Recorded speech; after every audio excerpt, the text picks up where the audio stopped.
¿Listo? Sí se puede ver, ¿no? Pero Alejandra, Patricia, ¿me podrían confirmar, por favor? Ya, perfecto. Ya, listo, chicos. Buenas tardes. Nuevamente, mi nombre es Enrique Aguado.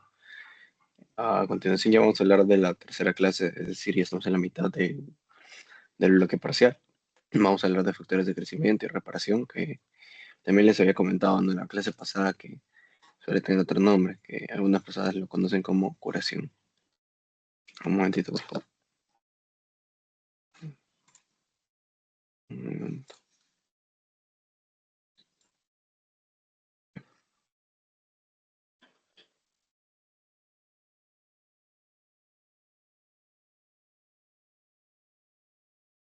Listo, listo. Y entonces, lo que les había comentado, ¿no? Que él tiene el nombre de reparación o también lo conocen como curación, el cual se subclasifica y les había puesto una imagen en el material anterior que antes solo se consideraba la regeneración, ¿no? Pero a partir de la 11ª o 11ª, como gusten llamarlo, ya te colocan la cicatrización, que acá no es el reemplazo por el tejido de origen, sino que acá ya es el depósito de fibrina, o sea, ya se asocia más que todo, incluso con pérdida de la función, ¿no? Y que incluso de progresar a una fibrosis, ya hay pérdida de la función como tal de la estructura, ¿no? Anatómica de por sí. Bueno, una primera pregunta, ¿qué es la inflamación, no? ¿Se acuerdan? O sea, ¿cómo diferenciar una inflamación aguda de una inflamación crónica? De forma sencilla, ¿no? Por ejemplo, diciéndome qué tipo de linaje celular va a participar en la aguda, cuál va a participar en la crónica, por ejemplo, hasta qué hora se dice que, por ejemplo, participa, ¿no? Cierto linaje celular en la aguda y después cuando aparecen recién los monocitos, por ejemplo, ¿no? ¿Alguno de ustedes quisiera participar? Alejandra, Patricia. Si no, de igual forma les ayudo, no hay problema. Pero más, bueno, para no prolongar mucho tiempo, acuérdense, ¿no? La inflamación aguda usualmente está representada por los polimorfos nucleares, ¿no? Les había comentado que era aproximadamente las 12 a 24 horas, más o menos. Ese es su predominio, ¿no? Que ha sido pregunta de examen, digo, forma. Pasada esta hora van a aparecer los famosos mono y endopolimorfos mononucleares, donde va a ser representado principalmente por quienes, por los macrófagos, los cuales, a su vez, tienen sus dos vías, ¿no? Tipo M1 y el M2. ¿Se acuerdan? O bueno, también le dicen la vía clásica y alternativa, ¿no? ¿Se acuerdan, chicas, qué factores eran los que estimulaban a los macrófagos para que se diferencien entre vía M1 con M2? Claro, correcto. Crónica, meses, años. Correcto. ¿Se acuerdan quiénes participaban? Por ejemplo, ¿no? En cuanto al M1, ahí estaba el interferón gamma, ¿no? Acá participaba uno de ellos, era la interleuquina 4. Esos datitos deben manejarlos ya. Y bueno, esto obviamente cuando ya pasamos, ¿no? Más de 24 horas, incluso progresando ya a las 48 horas, ya estamos hablando de una parte crónica, ¿no? Es decir, hasta acá, bueno, o bueno, desde acá, ya estamos hablando de un estadio crónico, ¿no? Además que el crónico, recordaron que suele asociarse con qué. Les voy a colocar una imagen, con la famosa angiogénesis, ¿no? La famosa vasos, que es en esa clase donde vamos a visualizar que tiene dos vías, ¿no? Tiene dos vías la angiogénesis. Y bueno, esta es una imagen referente, ¿no? Quizá para recordar la primera clase, primera teoría, ¿no? Los tipos de diferenciación celular, ¿no? Haciéndoles hincapié nuevamente de que el Robbins no te considera la displasia como un tipo de adaptación, ¿no? En cambio, el Mohan sí. Pasamos, por ejemplo, acá los factores de crecimiento, ya, bueno, entrándonos al tema propiamente, que, que te indican, ¿no? Que los factores de crecimiento van a estimular la actividad de las vías de señalización y de los genes que aumentan la supervivencia, crecimiento y división celular. Hay muchos factores de crecimiento, ¿ya? A mí lo que me importa que sepan es lo siguiente. Esto, usualmente, su nombre, bueno, las iniciales de acá es porque están sus siglas en inglés, ¿ya? Pero al final, casi todo significa lo mismo. ¿Por qué? Porque el GF que vemos es únicamente de growth factor, factor de crecimiento. Lo que les debe importar, en la gran mayoría, no digo que entonces cumpla, en la gran mayoría debe ser lo inicial. ¿No? Por ejemplo, factor de crecimiento epidérmico, ¿te acuerdas por la inicial? Factor de crecimiento transformante, alfa, este caso por la inicial nuevamente, ¿no? Y en este caso por el alfa, porque también hay beta, ¿no? De igual forma acá, el crecimiento endotelial vascular, lo mismo, o sea, se dan cuenta, o sea, esas cositas ustedes deben manejarlo. ¿Por qué? Porque el doctor, muy poco probable que les ponga el nombre completo, les va a poner las siglas, ¿ya? Y como les digo, esas siglas suelen estar en inglés, ¿no? Después los puntos de control, que bueno, más que todo es para recordar un poco de biología, ¿no?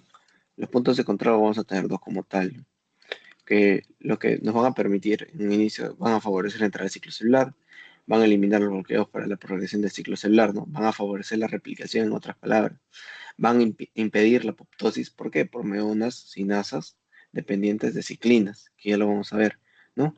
Y quienes se encargan de inhibirlo, de igual forma lo que les había comentado, ¿no? Casi siempre hay una I, IC-decano, los inhibidores de las sinasas dependientes de ciclinas. Además, los puntos de control van a potenciar la síntesis de componentes necesarios para la división celular, como ácido nucleico, proteínas, lípidos e hidratos de carbono. Esta teoría, cuando ustedes revisen su PPT, que es de la universidad, van a ver que tiene un orden totalmente distinto. ¿Por qué? Porque yo cumplo el orden que te brinda el libro. ¿Bien?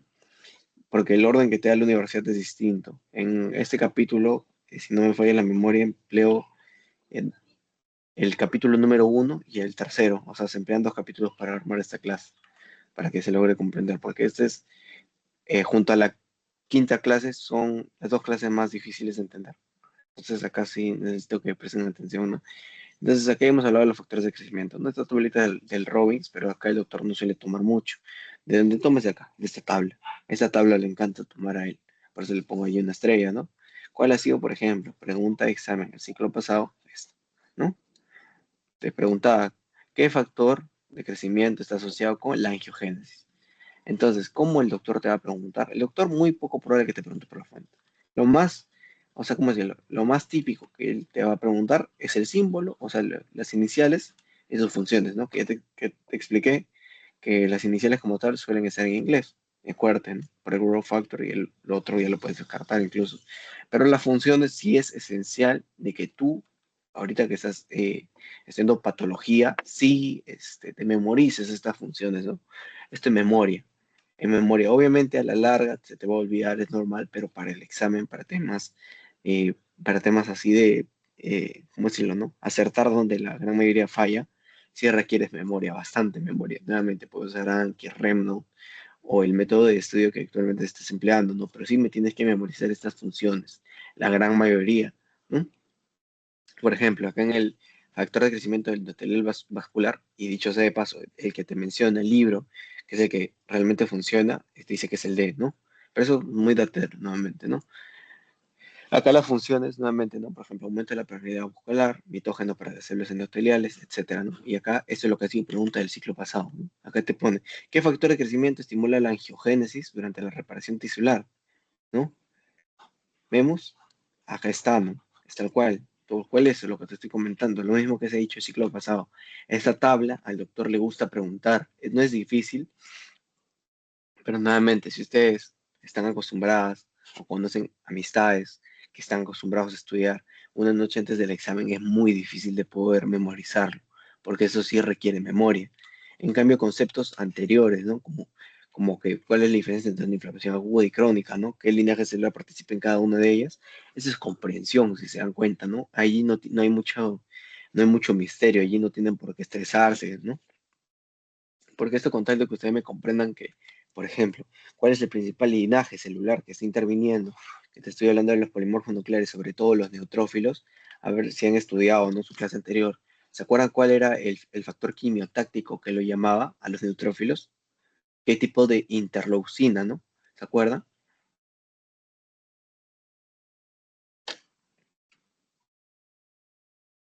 Bueno, es la interleuquina 8, ¿no? En este caso. O también se conoce como el CXCL8, ¿ya? Acuérdense de él.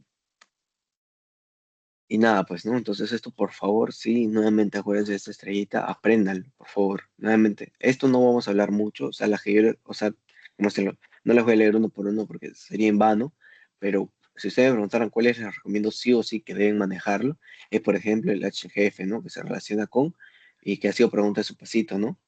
Con el crecimiento a nivel hepático, ¿no? Proliferación hepática. Por ahí se puede sacar, por ejemplo, ¿no? Entonces, ¿cuál otro? El factor de crecimiento transformante alfa, que es similar a cuál, al de crecimiento epidérmico. Va a estimular la replicación de patocitos y la mayor parte de las células epiteliales, ¿no? Y el crecimiento epidérmico, obviamente, mitogénico para los queratinocitos y fibroblastos. ¿Cuál más te recomendaría aprenderte? El TGF-beta, ¿no?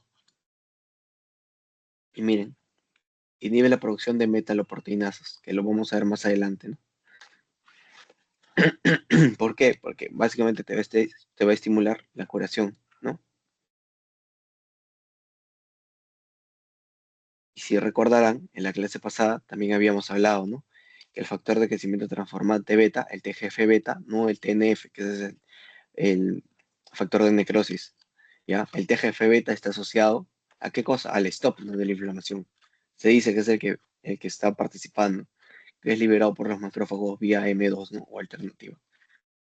¿Hasta allí todo claro, María Alejandra, Patricia? ¿O tienen alguna duda al respecto? ¿Todo bien, María Alejandra? ¿Tú, Patricia, está todo bien?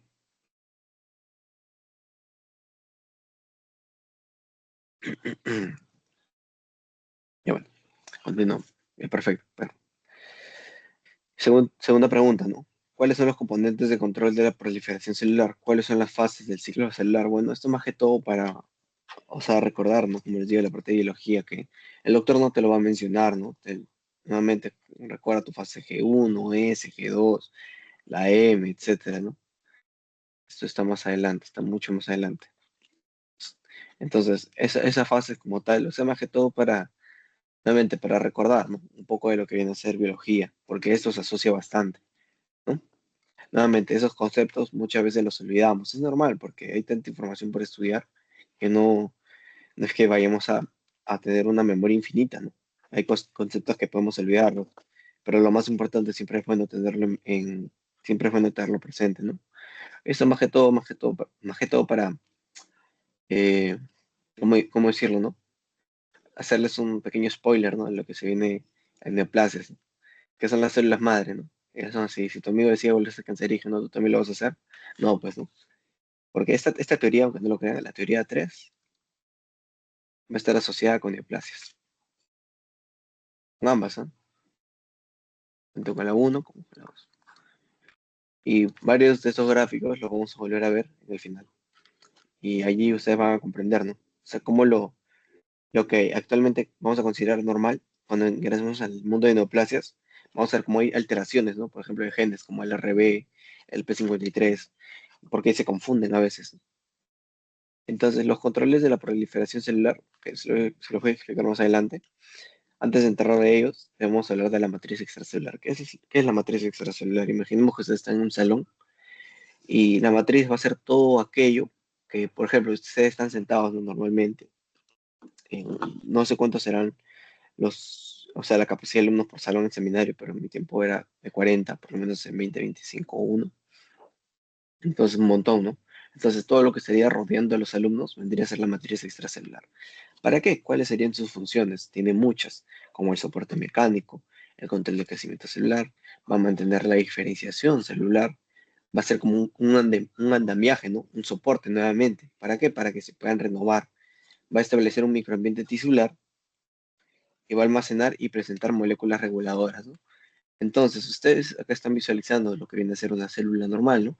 Acá tenemos un núcleo, además tenemos su receptor, ¿no? De los factores de crecimiento, y todo lo que lo va a estar rodeando es la famosa matriz extracelular, que a su vez va a tener una membrana basal y una matriz intersticial. Vamos a ver más adelante. No, eso es lo que me interesa ahorita, que ustedes vayan conociendo. ¿Quiénes están conformando la matriz extracelular? Una membrana basal y una matriz intersticial. ¿Y cuáles son los componentes propiamente de la matriz extracelular? ¿Quiénes lo componen? Son tres, ¿no? Son tres grupos de macromoléculas, como las proteínas estructurales fibrosas, dentro de las cuales encontramos el colágeno y elastina, que van a tener la función de tener una tensión y retracción. Las glucoproteínas adhesivas, pregunta, examen del siglo pasado. ¿Cuál de las siguientes es un tipo de glicoproteína adhesiva, no? Acá te colocan la fibronectina, la minina, pero no son las únicas, ¿no? Esto, pese a que dice, ¿no? Tipos de receptores de adhesión, o MAC. El doctor lo considera glicoproteínas adhesivas, como las integrinas, selectinas, caderinas e inmunoglobulinas. ¿Y por qué no te pongo un check en caderinas? Porque esto lo han preguntado el ciclo pasado. Ahora sí, yo también preguntas de ciclo anterior. Le voy a poner otro color, verde. Inmunoglobulinas. ¿Ya? Entonces ya lo han preguntado varias veces. Entonces, ¿qué te recomiendo? Que te acuerdes, principalmente, los tres grupos de macromoléculas, ¿no? Proteínas estructurales, glicoproteínas adhesivas y los geles hidratados. Y después, sus componentes. Y ya por último, la función, ¿ok? Dentro de los geles hidratados tenemos el proteoglucano y el hialuronano, que va a tener resiliencia, o también se conoce como resistencia a la compresión y lubricación. Esto es lo que les mencionaba, ¿no? Pregunta del ciclo pasado. Es una glicoproteína adhesiva de la matriz. ¿Cuál? Caderina, ¿no? Porque vemos que colágeno es una proteína estructural fibrosa, ¿no? Esto, dentro de las glicoproteínas adhesivas, acá sí, por mi cuenta yo sí se he reclamado. ¿Por qué? Porque si se dan cuenta, el doctor no solo te colocó caderina, sino te puso caderina e integrinas. ¿Y qué te dice su propia diapositiva? Que ambas pueden ser, ¿no? Entonces allí fácilmente se pudo haber reclamado. Esta era una pregunta fácilmente reclamable, ¿no? Incluso si alguien le decía, doctor, pero esos son tipos de receptores, ahí también la podían luchar, ¿no? En cambio, la elastina, nuevamente, ¿no? Es una proteína estructural fibrosa,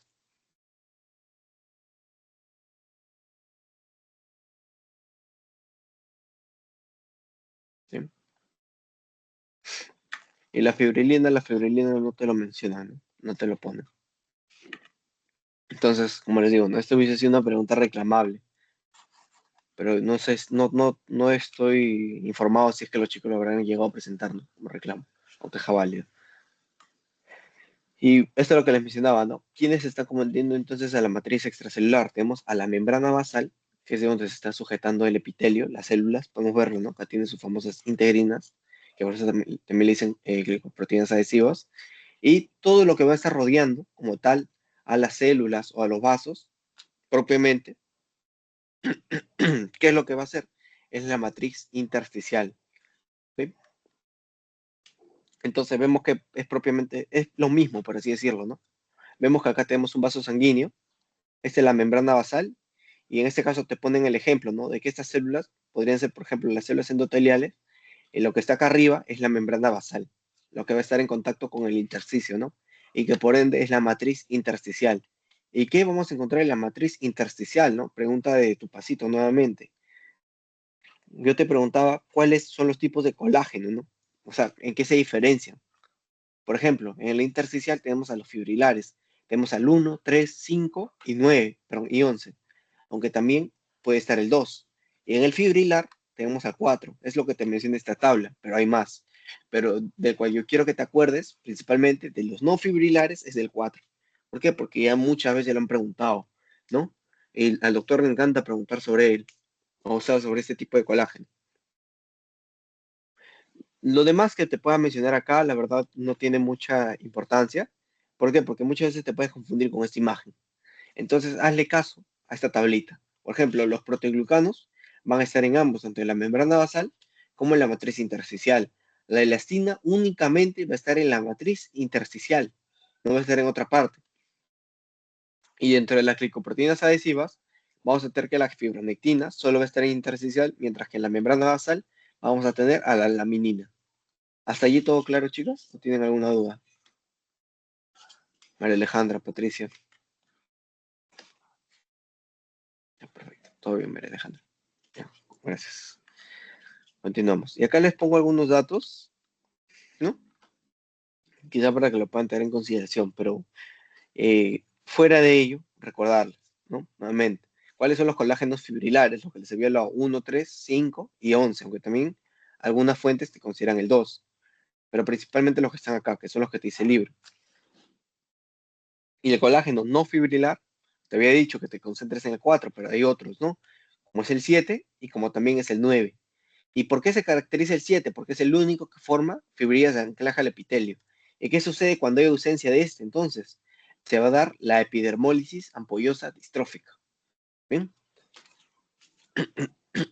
Y la estructura como tal del colágeno, que también ha sido pregunta de examen, está formada por una triple hélice de 3 cadenas polipeptídicas separadas, entrelazadas por una triple hélice a forma de cordón y que tiene secuencia de glicina XY. Es lo único que tienes que saber. Acá algunos datos adicionales, como el colágeno fibrilar ejerce una fuerza de tensión gracias al entrecruzamiento de las hélices triples, ¿no? Formado por enlaces covalentes que siguen la hidroxilación de la lisina, y esto se da gracias a la enzima lisiloxidrasa, ¿no? La cual depende de la vitamina C. Entonces, si hay un déficit de ascorbato o vitamina C, se presentan malformaciones como el Ehlers-Danlos. ¿Ok? Y dentro del colágeno no fibrilar, el tipo 9 presenta fibrillas con triple hélices interrumpidas, que se le conoce como FACIT, mientras que el tipo 7 presenta anclaje al epitelio, ¿no? Entonces, si hay ausencia del tipo 7, se pueden dar enfermedades ampollo cutáneas, como la epidermólisis ampollosa distrófica. Esta diapositiva se estuvo el ciclo pasado, ¿no? Pero acá es importante, ¿por qué? Porque ya no estamos hablando de las proteínas estructurales, si te das cuenta, perdón, ya no estamos hablando del colágeno, estamos pasando a hablar de la elastina, ¿no? ¿Y qué es la elastina? Básicamente le va a permitir a los tejidos recuperar su forma normal. Por ejemplo, tú soplas un globo, similar al ejemplo, ¿no? Que te colocaba de la apoptosis versus necrosis. Digamos que soplas un globo y luego dejas de soplar, lo apartas de tu boca y el globito va a volver a su forma normal. Eso es básicamente la capacidad elástica que va a permitir la elastina, ¿no? O por ejemplo, agarras esos globos largos, lo estiras, lo sueltas y vuelve a su tamaño y forma normal. A eso se refiere. Eso es lo que va a permitir la elastina, ¿no? ¿Y en qué casos? Con las válvulas cardíacas y grandes vasos, ¿no? Y desde el punto de vista morfológico, las fibras elásticas van a presentar un núcleo central de elastina con una red a modo de malla asociada a la glicoproteína fibrilina. Al ocurrir un fallo en la síntesis de fibrilina, suele presentarse el síndrome de Marfan o hiperelasticidad. Y nuevamente, acá está, por ejemplo, ¿no? Las colágenos no fibrilares forman parte del tipo 2. ¿Ok? Y de acá, ¿qué le gusta preguntar al doctor? ¿Qué le encanta? ¿Qué le fascina preguntar? El colágeno y qué sucedería ante una alteración de dicho colágeno. Por ejemplo, en el tipo 1 te puede dar síndrome de Ehlers-Danlos, ¿no? Además, una osteogénesis imperfecta. En el tipo 5, por ejemplo, nuevamente el síndrome de Ehlers-Danlos, pero clásico. En cambio, el 3, vascular. Entonces te das cuenta que se repiten. Voy a poner otro color.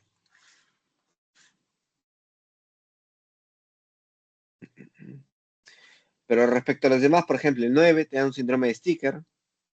El colágeno tipo 2 te va a dar una condrogenia de tipo 1. Entonces, de esta forma, tú tienes que memorizarlo nuevamente. Esta es memoria. Todos lo hemos memorizado en algún momento. De igual forma yo, ¿no? Como les mencionaba, en esos conceptos ustedes me deben ganar. Obviamente ustedes deben mentalizarse de que una de esas les va a venir en su examen. Entonces deben eh, nuevamente usar Anki, Remnote o el método de estudio que mejor consideren.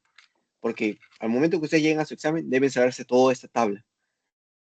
No se preocupen mucho por la distribución tisular, porque no he visto que el doctor pregunte, ¿no? Y dentro de los colágenos no fibrilares, ¿cuál es el único que va a estar dentro de la membrana basal? El tipo 4. ¿Sí? El único. ¿Qué te puede generar? Un síndrome de Alport. Eso te podrían preguntar, por ejemplo, ¿no? Y la epidermólisis ampollosa distrófica. Entonces, chicas, ¿se acuerdan? ¿Qué tipo de colágeno se encuentra en la matriz extracelular intersticial? Perdón, en la matriz intersticial. ¿Se acuerdan? María Alejandra, Patricia. Colágeno.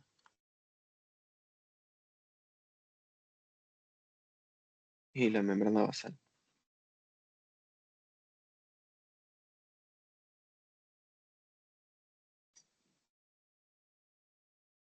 Ya, ahora sí, bien.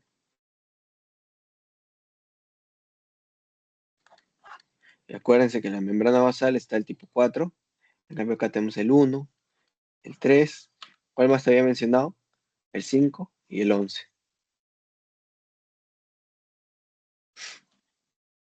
Continuamos ya adentrándonos dentro del control del tamaño de la población celular.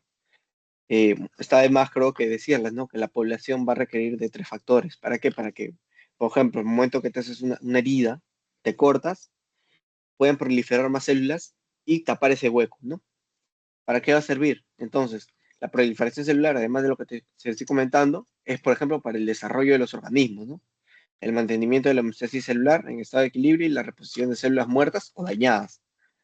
¿De qué va a depender entonces? ¿Cuáles son los tres factores? La tasa de proliferación celular propiamente, la tasa de diferenciación y la muerte celular por apoptosis.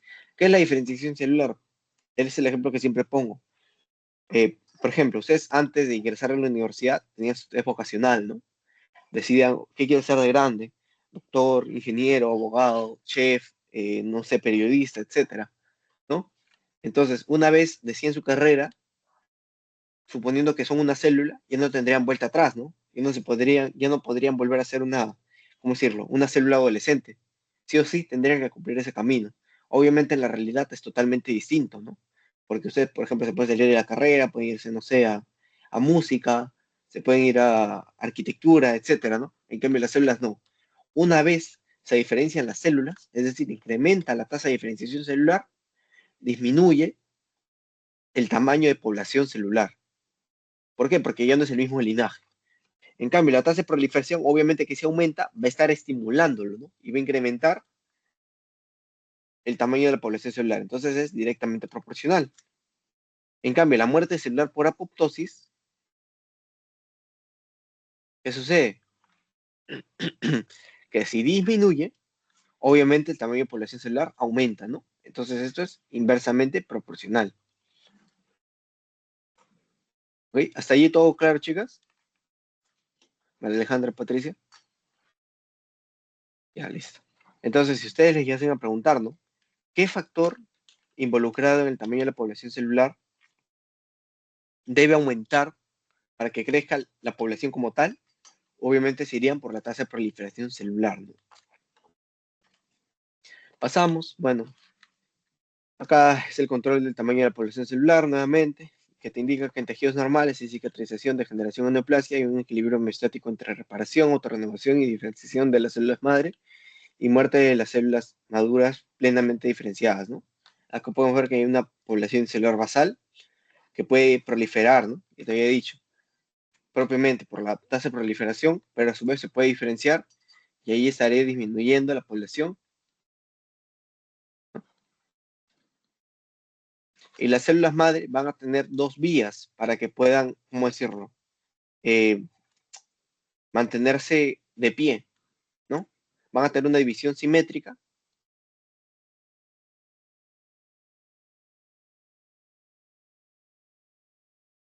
y asimétrica. Pero en un momento esto lo tengo acá apuntado, este libro propiamente, para no marearlas.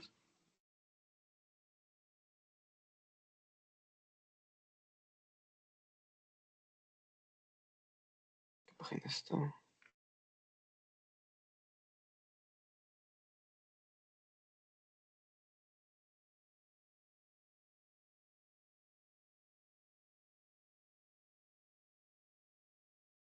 Está, acá está.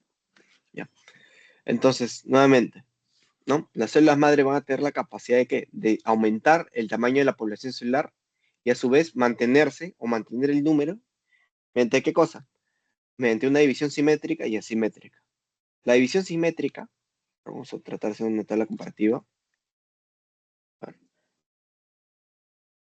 una tabla comparativa acá.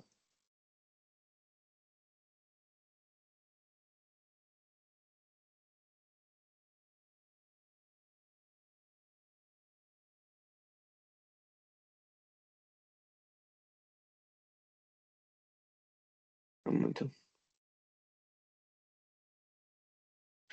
A ver, acá voy a ponerles una tablita de uno, de tres. Sí se puede ver, ¿no, chicas? Algunos déjame confirmar, por favor. María Alejandra, Patricia. Ya, perfecto. Esto, y no, derecha. Ya, voy a ponerle la inicial, ¿no? Simétrica, visión asimétrica. ¿cómo decirlo? Vamos a ponerle destino, ¿ya? Entonces, la división simétrica como tal, ¿qué es lo que va a tener como propósito? Va a tener el propósito de darte, te da dos células idénticas. Es decir, ambas pueden ser célula madre o ambas diferenciadas. Por otra parte, la diferenciación asimétrica te produce, te produce dos células diferentes. Es decir, una célula madre y una célula progenitora o su otro nombre diferenciada con esos dos, ¿ya?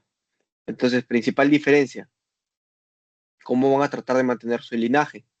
Que te hacen a preguntar, ¿no? ¿Cuál es el destino de las células hija? La célula madre puede dar dos células idénticas en la división simétrica. En el cambio, en la asimétrica van a ser diferentes. ¿Entienden hasta allí, María Alejandra, Patricia?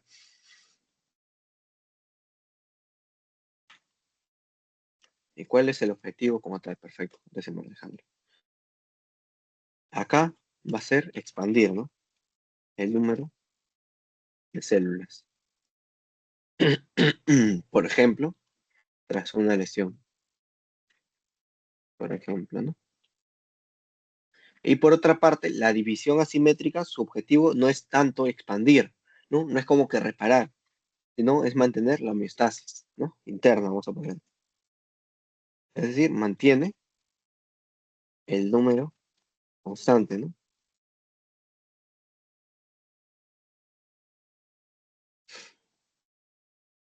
Mientras se genera un nuevo región. No, así no, así no, ¿ya? Se expande, esta es una homeostasis.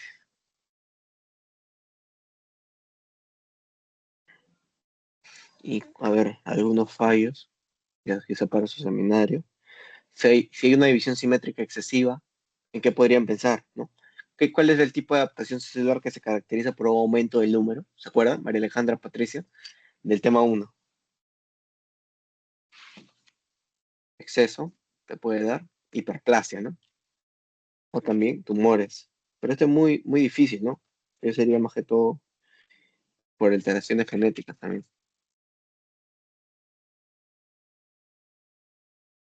¿Ven? En cambio, el otro, ¿qué te puede dar? Va a haber un agotamiento de la reserva células madre, ¿no? Ya. Entonces, ¿todo claro hasta ahí, chicas? En cuanto a la diferenciación simétrica y asimétrica. Ya, perfecto. Y continuamos, ¿no? Esto más que todo para que conozcan, ¿no? ¿Qué es, o sea, de qué forma las células madre como que interfieren para mantener, o cómo decirlo, generar nuevas células y que de esa forma se pueda mantener la homeostasis, porque al final ambas van a tener el mismo propósito, ¿no? Mantener todo en orden. Luego de ello, bueno, la proliferación celular, el ciclo celular que ya estamos adentrándonos, la proliferación celular es fundamental para el desarrollo de organismos, el mantenimiento de la homeostasis celular en estado de equilibrio y la reposición de células muertas o dañadas, ¿no? Esto es lo que les mencionaba, ¿no? Las fases del ciclo celular, la G1, la fase S, la fase G2 y la fase M. Dentro de la fase M, bueno, tenemos subfases a su vez, pero a mí lo que me interesa que ustedes aprendan ahorita es la fase G0, que si se dan cuenta está entre la fase M y la fase G1. En la fase G0 se dice que están las células que ya cumplieron su función. Entonces, ¿por qué se quedan acá? Porque están en un estado quiescente. Pero un estado quiescente no quiere decir que no estén haciendo ninguna actividad. Lo hacen, pero en menor porcentaje, ¿no? No tienen la misma capacidad, por así llamarlo. O a veces están dormidas, ¿no? Por ejemplo, ustedes ya terminaron de estudiar, se van a dormir, pero no quiere decir que estén, no sé, pues, que alguien los confunda en lugar que estén dormidos, que estén muertos, ¿no? No, nada que ver, sino que están descansando. Y ustedes requieren un estímulo. ¿Para qué? Para levantarse y continuar estudiando. ¿Cuál puede ser ese estímulo? Por ejemplo, llega tu mamá y te pregunta si estás estudiando, ¿no? y continúas con tus actividades, ¿no? En cambio, no. Y bueno, esto vendría a seguir los tipos de tejido que vamos a hablar. Pero ¿cuál es aquel que sí no va a poder, cómo decirlo, regenerarse? El único, las células permanentes o el tejido permanente, como el músculo cardíaco, las neuronas, y vamos a verlo ya más adelante, ¿no? También les he puesto como pregunta de su pasito. Y bueno, la fase del ciclo celular, nuevamente, esto no es tanto para que lo aprendan para el examen, porque dudo bastante que les pregunten. Y les pongo ahí una estrellita porque para mí se me hizo muy, muy interesante este libro, propiamente. Pero la fase del ciclo celular, ¿qué te dice? Que la G1 comienza con el crecimiento celular, ¿no? La S será la replicación o duplicación del ADN. La G2 hay una revisión del ADN sintetizado o replicado. ¿Por qué? Porque recuerda que luego de la G2 va a venir la mitosis, ¿no? Y ahí ya se da la división celular. En cambio, en la fase G0 están quiescentes, como te había mencionado, ¿no? Y van a depender de un estímulo para que se reactiven y sigan dividiéndose. Asimismo, la progresión del ciclo celular se ve facilitado por unas proteínas llamadas ciclinas y por unas enzimas asociadas a ciclinas denominadas sinasas dependientes de ciclinas, ¿no? En esta imagen no se ve muy bien, en esta es mucho mejor. Acá les resalto dos genes, ¿no? Que son muy importantes. No, perdón, son lo mismo. A ver, ¿está? Son el mismo gen, pero ¿cuál es la única diferencia? Que acá ya está fosforilado. Los puntos de control que les mencionaba son dos. ¿Cuáles o dónde se encuentran? El primero se encuentra entre el cruce de la fase G1 con la S y el segundo punto de control entre la fase G2 y la M, ¿ya?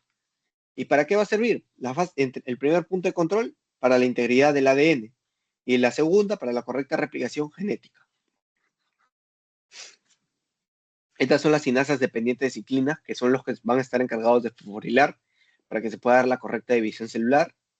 Y a su vez podemos ver que hay inhibidores. Los inhibidores, yo les recomiendo, esto igual forma no es de su teo, es del libro más que todo, pero se me hizo muy interesante para que puedan, por ejemplo, comprender cómo el gen RB fosforilado va a estimular el paso de G1 a S, ¿no? Como les había dicho, va a permitir el crecimiento celular, ¿ya?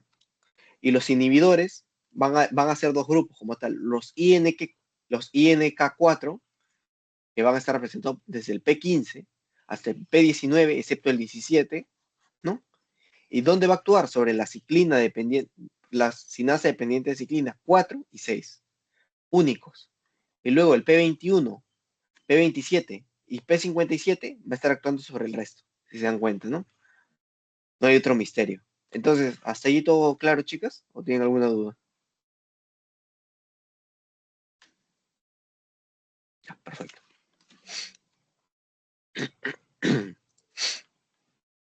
Está bien, sí está bien. Perfecto. Entonces, bueno, estos son cuáles son los puntos de control del ciclo celular, ¿no? Lo que ya se había mencionado, el primero es entre G1 y S, y el segundo entre G2 y M. ¿Y qué inhibidor de la sinasa dependiente de ciclina se encarga de inhibir el complejo DSDK4, el INK4, ¿no?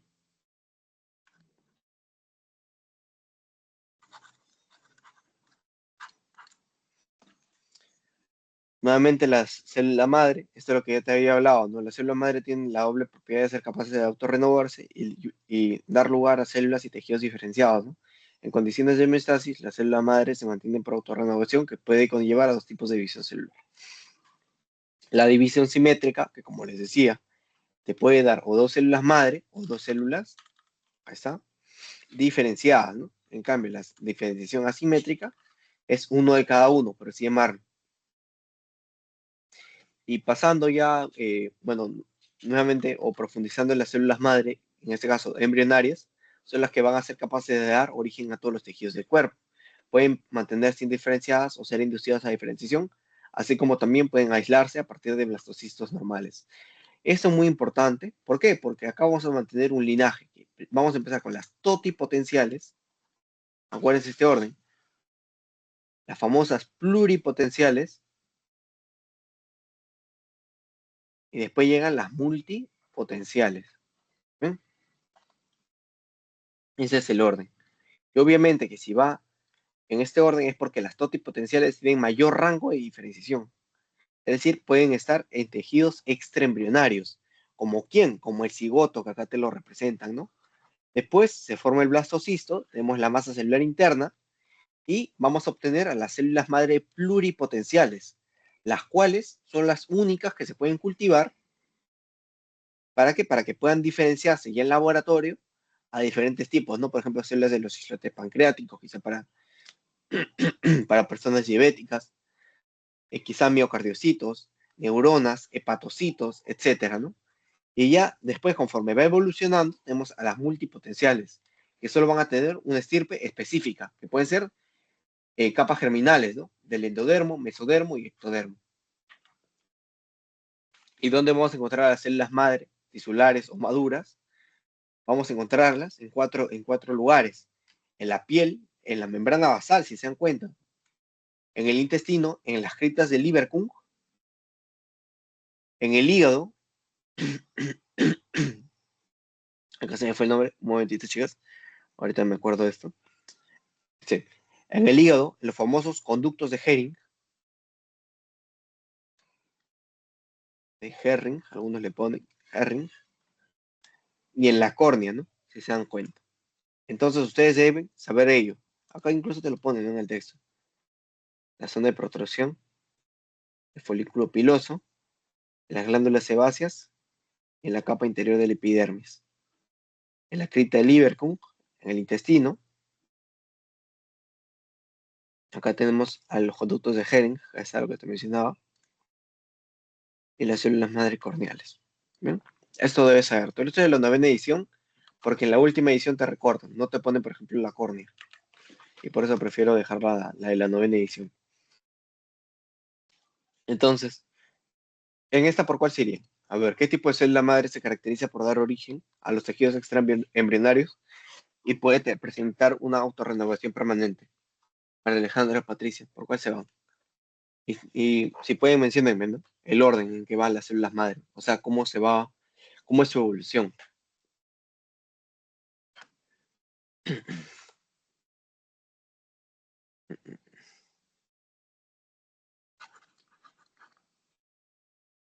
Chicas, acuérdense, ¿no? Tenemos a la TOTI, a las pluri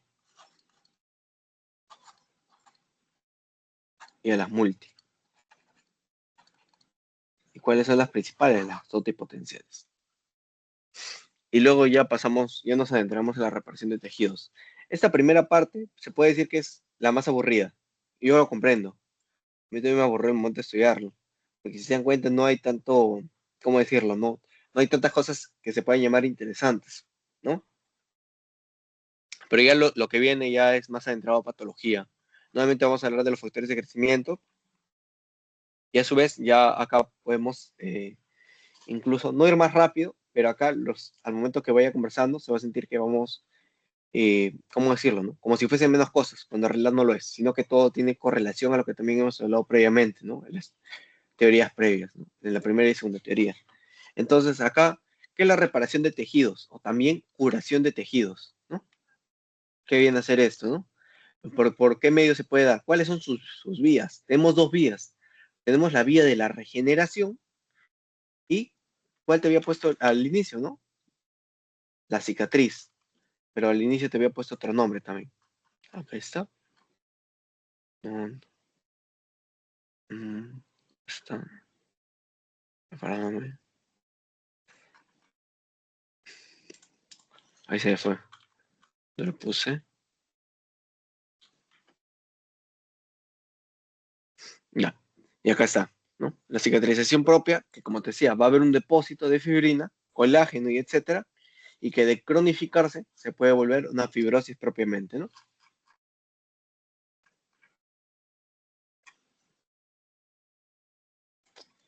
O cicatrización. Que lo principal que debe llamarles la atención es que en una lesión superficial, o cuando se va a ver una regeneración, cuando es una lesión leve superficial, ¿no? Vemos que no llega hasta la matriz extracelular, ¿no? No está afectando nada de ello. Es superficial, ¿no? Llega a afectar quizá la primera capa de la piel. Y esto es lo que les hablaba, que también es muy importante que lo vayan manejando, sumamente importante. ¿Por qué? Porque suele ser pregunta de examen. ¿Cuáles son los tipos de tejidos del organismo, ¿no? ¿Y por qué medio se da la reparación mediante regeneración de tejidos, ¿no? ¿Cuáles son los que se llegan a regenerar?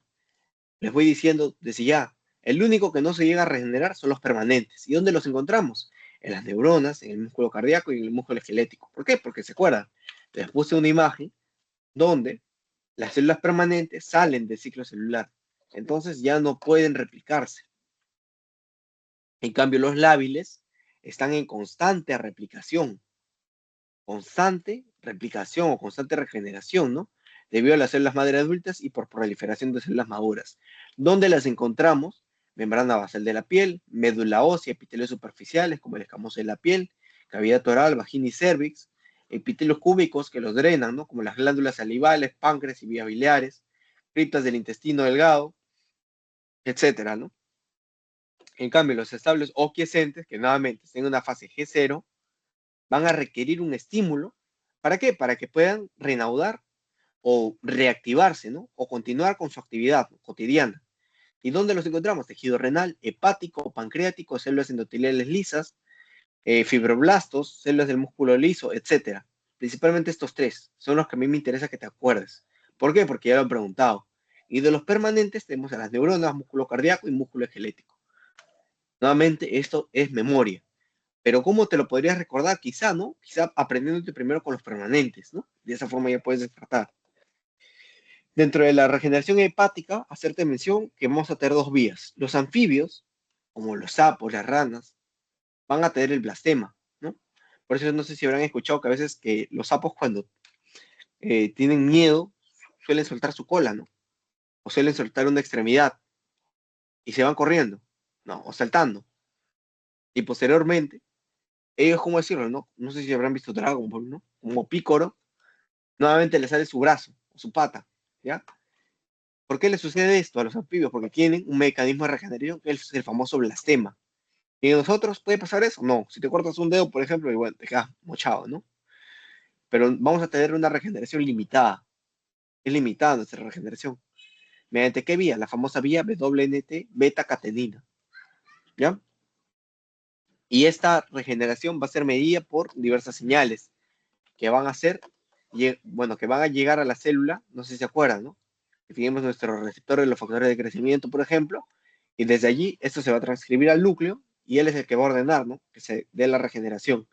Y acá están los factores de crecimiento que ya les había hablado, ¿no? Por ejemplo, en el factor de crecimiento epidérmico o el famoso EGF, donde va a ser mitógeno para muchos tipos celulares, estimula la migración de células epiteliales y estimula la formación de tejido de granulación. ¿Y qué es el tejido de granulación? Desde ya te voy anticipando, es por ejemplo, tú te haces una costrita, ¿no? Luego que te has caído, por ejemplo, y quizá porque eras niño, decías removértelo. Vamos a ver si es rosado. Ya bueno, que se queda así, ¿no? Digamos que eres niño, te caes en tu rodilla, ¿no? Vamos a suponer que esta rodilla, bueno, está así, ¿no? Y te retiras la costra. Y una vez te retiras la costra, ¿qué es lo primero que observas? Que debajo de esa costrita hay una piel rosadita, ¿no? O que está súper rosada o que ya se está volviendo pálida. Bueno, cuando la ves súper rosada es cuando el tejido de granulación está iniciando recién. ¿Por qué? Porque se va a encargar de tapar ese hueco. Ese hueco se encarga de taparlo.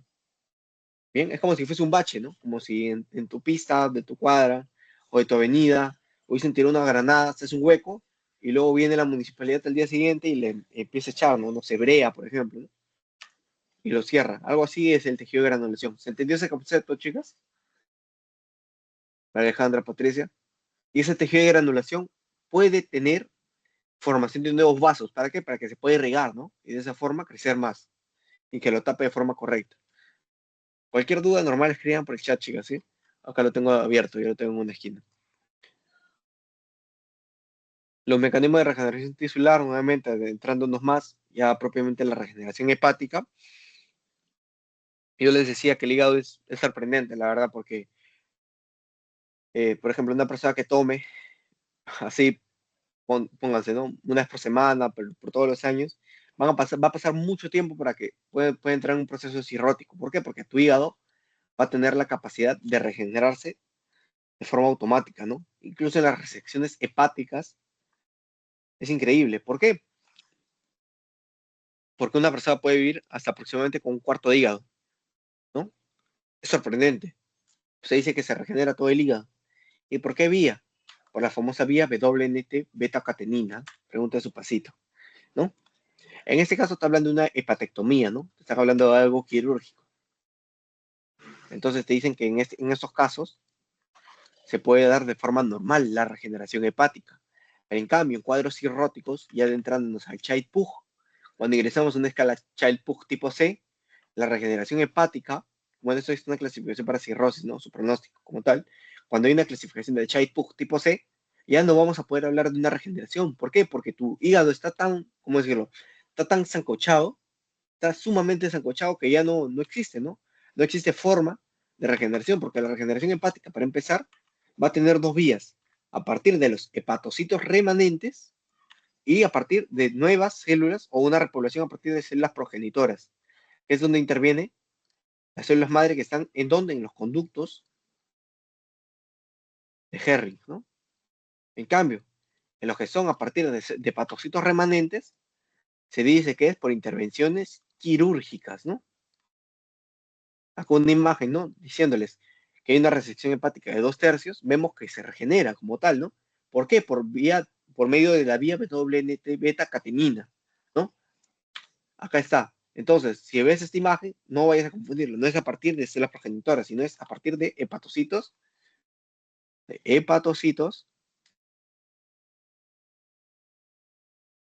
remanentes. ¿Ok? ¿Qué es lo que podemos apreciar acá? Este macrófago, por ejemplo, es estimulado previamente. ¿Con qué? Con el factor de necrosis tumoral. ¿Bien? Acá te lo ponen tal cual. El TNF. No lo confundas con el TGF. ¿Bien? El factor de necrosis tumoral en el sinusoide propiamente. Bueno, el sinusoide va a estar excretando el factor de necrosis tumoral. Este va a sensibilizar a la célula de Kupfer, ¿no? Que te había dicho, es un tipo de macrófago. ¿Que dónde lo encuentras? A nivel hepático, ¿no? Y este macrófago va a estar liberando interleuquina 6. ¿Qué ves estos hepatocitos? Están ahorita en un estado G0, están dormidos. Quizá acá no se llega a distinguir, ¿no? Pero visualicémoslos de esta forma, ¿no? Como si allí su núcleo no se apreciara tanto, pero los siguientes, digamos que están así, más coloridos. Están activados, ¿no? Están activados, ¿no? Hay una transición de la fase G0 a una fase G1. Y entonces, ¿qué es lo que te llama la atención a ti? Que al momento de activarse, presentan sus receptores. Acá tenemos sus receptores para el factor de crecimiento endotelial, ¿no? ¿No? O epidérmico, perdón. Y acá también tenemos al MET, donde van a estar actuando los diversos factores de crecimiento. ¿Para qué? Para que aumente la proliferación celular. Y bien te había dicho que la proliferación celular era directamente proporcional con la población, ¿no?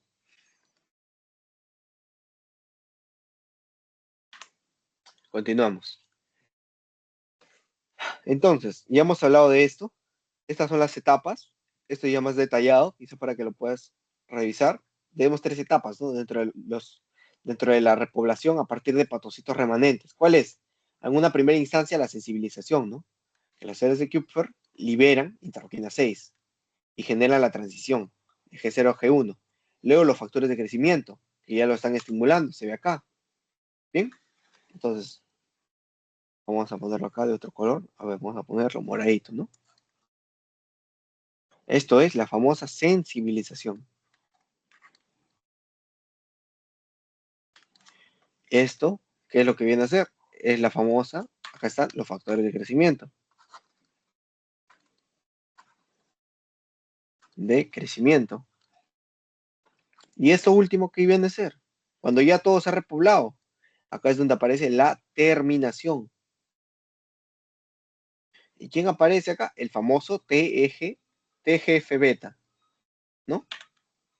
Ahí es lo que te mencionaba, que es el que va a ser encargado de apagar el ciclo celular.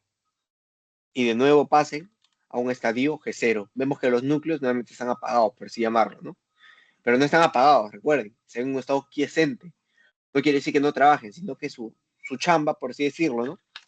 su chamba ha disminuido. O sea, ya no trabaja, a ver cómo decirlo, ¿no? Ya no trabaja 8 horas, sino que está trabajando 10 minutos por día. O sea, ha disminuido bastante. Esta es, bueno, la escala Chaitpug.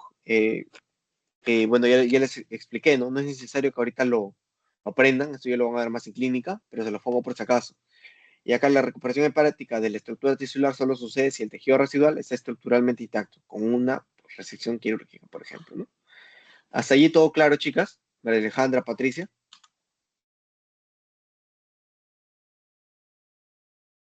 Ya, perfecto. ¿Cuáles son los tipos de tejido relacionados con la regeneración de tejido? No, ¿cuáles son los tipos de tejido relacionados? Claro. ¿Qué tipos de tejidos existen, no? Mejor dicho, para no marear. Los tipos de tejido. Son tres. ¿Se acuerdan? A ver acá sí, María Alejandra, Patricia. A ver.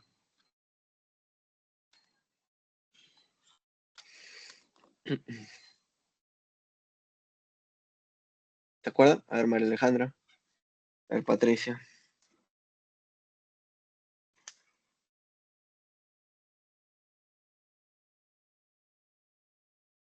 Ya, bueno. Acuérdense, son tres ya. Son los lábiles, que están en constante regeneración. Son los quiescentes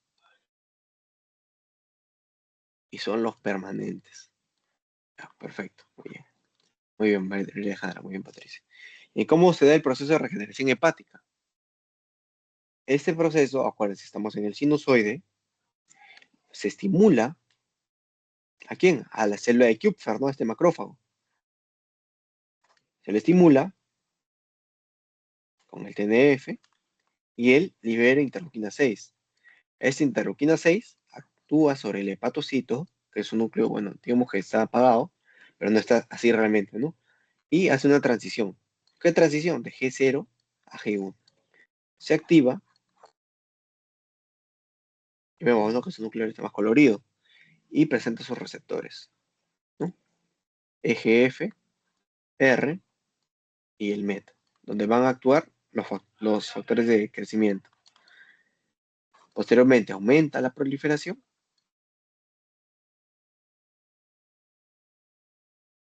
aumenta el tamaño, bueno, de la población,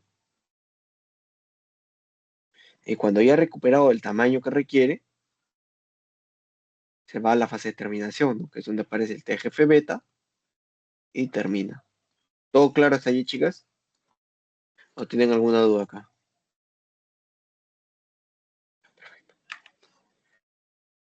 Y bueno, acá como les dije, ¿no? Acá sí se avanza un poco más rápido, porque acá se correlaciona bastante, ¿no? Por ejemplo, acá hemos hablado de bastante diapositivas en poco tiempo. Y de acá, esto ya más que todo, ¿cómo decirlo, no? Como la parte final. Es prácticamente la parte final, ¿ya? Y acá sí se los pongo en pantalla, chicas, porque acá les he puesto algunos datos, ¿no? Y acá te hablo, ¿no? De que acá ya vamos a hablar más que todo de la parte esto, de la reparación mediante cicatrización. ¿Y esto cuándo se va a dar? Esto se da cuando hay una lesión grave, grave, profunda, ¿no? Pocas palabras, difícil de resolver.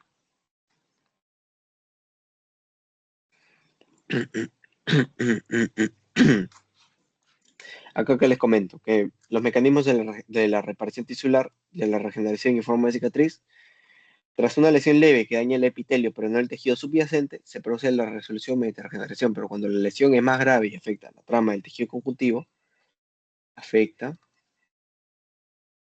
tejido conjuntivo, ya va a haber cicatriz,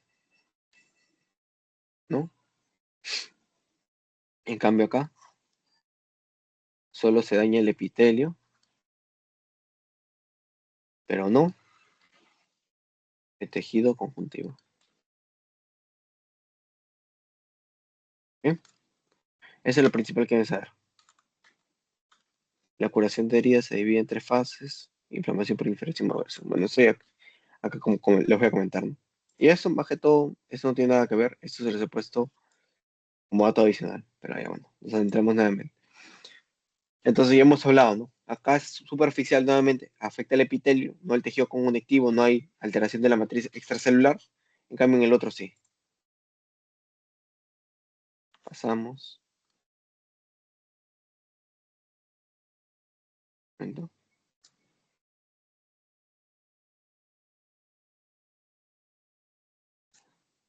Ahí está. Los macrófagos desempeñan un papel fundamental en el momento de reparación y eliminación de agentes causales y tejido muerto, ¿no? Favoreciendo de tal forma el depósito de tejido conjuntivo, sobre todo por la vía.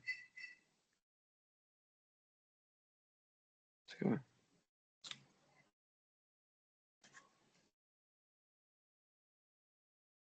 perdón. Ay, se me rayó el patejo con chicas.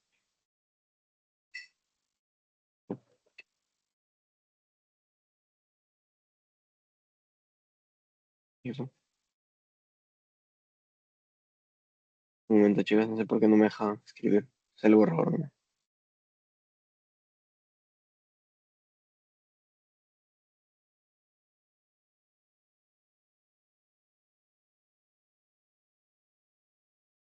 Ay, qué bueno, no me deja. Abrir esto, creo.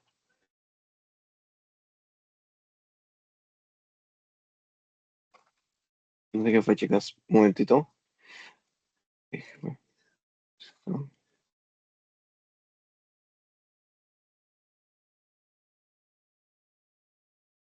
ya está, ya está. No sé qué ha pasado, no me dejaba escribir. Ya bueno. Entonces, acuérdense que aquí tenemos la vía M2, que les había dicho que en pocas palabras era la paz, ¿no? Esta vía M2, o bueno, este macrófago M2, lo que va a hacer es el que se encarga de ponerle fin a la inflamación en pocas palabras, ¿no? Puede liberar, por ejemplo, el TGF beta, ayuda con el depósito de tejido conjuntivo, de fibrina, ayuda a cicatrizar, etcétera. Pero los pasos en la formación de la cicatriz van a ser, te mencionaba tres, pero en total son cuatro. El primero es la inflamación. Ya hemos hablado de la inflamación bastante, ¿no? Acá que te indica que diversos quimiotácticos liberados por plaquetas, pero no solo por plaquetas, ¿no? También, por ejemplo, por macrófagos, activación de complemento y quimiosinas reclutan neutrófilos y posteriormente monocitos entre las 6 y 48 horas de ocurrida la lesión. Al llegar a los leucocitos de la afección, se elimina y limpia la zona. Sin embargo, la inflamación remite por la fagocitosis. La proliferación celular se da, bueno, este paso se prolonga por 10 días, pues varios tipos de células participan para proliferar, migrar y cerrar la herida ahora limpia. Y acá, ¿quiénes van a aparecer? ¿No? ¿Quiénes son las que resaltan en la proliferación celular? Son las células epiteliales, las células endoteliales y los fibroblastos. Fibroblastos se encargan de formar la cicatriz. Las células endoteliales, pregunta de examen, y los pericitos generan o se encargan de la angiogenia. Y las células epiteliales cubren la herida, ¿no? Van a responder al factor de crecimiento para cubrir la herida, como las de acá, ¿no? En este caso no están haciendo una célula epitelial, es un hepatocito como tal, pero algo similar, ¿no? Algo similar es su función. La formación del tejido de granulación, que es, han preguntado describirlo, es una apariencia rosada, blanda y granular que se siente por debajo de la cicatriz, ¿no? Lo único que no te había mencionado es que era rosada, pero ya, recuerda, tú te haces una herida, te remueves la costra y en sus inicios la vas a ver blanquita. ¿Por qué? Por la angiogénesis, ¿no? Se trata de que se lleguen más nutrientes ahí, por ejemplo, pero conforme va cronificándose, o conforme va pasando el tiempo, mejor dicho, ya no se ve rosado, se va a ver blanquito, ¿no? ¿No? Acá está por la angiogenia. Y el depósito de tejido conjuntivo, el tejido de granulación es progresivamente reemplazado por un depósito de colágeno, ¿no? Tejido de granulación reemplazado, colágeno. Y se forma una cicatriz fibrosa. Luego la clasificación de quemaduras, bueno, esto se los coloco más que todo porque acá, bueno, se asocia bastante a lo que viene a ser el tejido de granulación. Creo que sí les pasé una foto. A ver, déjenme revisar si les he pasado. No, no les he pasado. Ahí les comparto, ¿eh?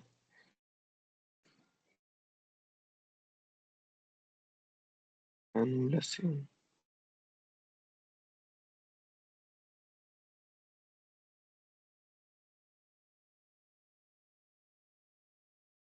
Ahí les comparto el grupo de WhatsApp. A ver. Este es un tipo de, bueno, tejido de granulación, luego una quemadura de tercer grado, ¿no? Ese es del Hospital Rebagliati. en un hospital donde roté. Pero acá tiene un... Eso es en pocas palabras, ¿no? Obviamente ustedes no lo han visto así, esta es una quemadura, es una paciente que posiblemente, bueno, no posiblemente, no va a requerir de trasplante, porque obviamente está afectando más que la capa superficial, si se dan cuenta, ¿no? Y por eso les colocaba, ¿no? El aspecto de las quemaduras, más que todo. En este caso, vemos que puede afectar la epidermis y dermis, ¿no? Incluso puede llegar al músculo y huesos. En este caso no vemos que llegue al músculo y huesos, ¿no? La paciente obviamente estaba en coma. No, sí está en coma la paciente. Fue muy grave su accidente, ¿no? Pero más que todo, obviamente esa foto lo tomé con permiso para más que todo fines académicos, ¿no? Para mostrarle a mis alumnos. Y allí para que puedan observar, ¿no? Lo que viene a ser un tejido de granulación. Es rosado, se cumple con la teoría. Y eso es un poco complicado de visualizarlo, ¿no? Porque el doctor ni siquiera te va a explicar a detalle qué es el tejido de granulación. Lo máximo que a mí me dijo fue que era aquel tejido rosado que está debajo de la cicatriz, lo único. ¿Bien? Luego los pasos en la formación del tejido de granulación y la cicatriz, nuevamente, acuérdense los pasos: inflamación, proliferación celular, formación del tejido de granulación y depósito del tejido conjuntivo, ¿no? Acá solo te ponen tres, si te das cuenta. La fase inicial o inflamatoria, ¿cuándo se da? En la primera semana. Y lo más resaltante, pregunta de examen, ¿qué es? Que se forma el coágulo allí, ¿no? Además va a haber adherencia de plaquetas y formación del tapón plaquetario. ¿Ok? Esto ya lo vamos a ver a más detalle en la siguiente clase. La fase proliferativa, ¿cuándo se va a dar? Se da entre los 7 a 12 días, ¿ya? Ya no en la primera semana como tal. ¿Y qué va a ocurrir acá? Va a darse la angiogénesis, la repitalización y la formación del tejido de granulación. Eso que te estoy resaltando ha sido pregunta de examen. Y en la fase de maduración, que se da entre los 12 a 16 días, se da la proliferación y depósito de colágeno. Se forma la cicatriz y posteriormente la contracción. Bien, ¿quiénes se encargan de hacer esto? Ha sido pregunta de examen. ¿Quiénes? Más adelante lo vamos a ver, ¿no? Para que lo vayan pensando de igual forma, ¿no? Y acá también la remodelación, perdón. La remodelación de la herida. ¿Bien? ¿Todo claro hasta ahí, chicas? ¿O tienen alguna duda?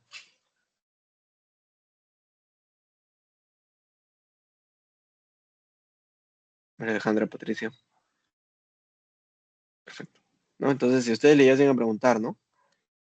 ¿En qué estadio, bueno, de la cicatrización se forma el tapón plaquetario? O decir, en la fase inicial, ¿no? O ¿qué ocurre en la fase proliferativa? Aparece el tejido de granulación. De esa forma les pueden preguntar. Es de la secuencia, más de lo mismo: formación del coágulo o tapón plaquetario, formación del tejido de granulación, proliferación y depósito de colágeno, ¿no? Contracción de la herida y remodelación del tejido. Lo mismo que hemos hablado. Los mecanismos de la angiogenia, esto es crítico para la curación de la herida.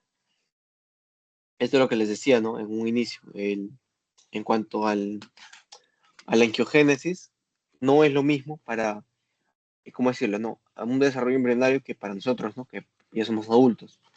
No sé si algunos serán menores de 18 años, pero ya somos adultos, en pocas palabras, ¿no? En el desarrollo embrionario se da vasculogenia. ¿Por quién? ¿Por medio de quién? Por medio de las células endoteliales precursoras, que son los angioblastos. En cambio, en el tejido adulto, los vasos nuevos, o los neovasos, se forman por angiogénesis propiamente, ¿no? Que se puede dar por la ramificación de vasos preexistentes y el reclutamiento de células, estas células precursoras endoteliales. ¿Desde dónde? Desde la médula ósea. Entonces acá tenemos dos, ¿no? La angiogénesis se puede dar a partir de vasos preexistentes. Entonces la angiogénesis es para el adulto. En cambio, la vasculogénesis es para el desarrollo embrionario, que sea por medio de los angioblastos. ¿Todo claro hasta allí? No confundan, ¿eh? No se confundan, por favor. Luego, el mecanismo de la angiogénesis, nuevamente, ¿no? Acá está el tejido adulto, ¿no? O propiamente angiogénesis. ¿Qué es lo que va a ocurrir acá? Acá, nuevamente, adulto. ¿Cuáles son los mecanismos? Mecanismos,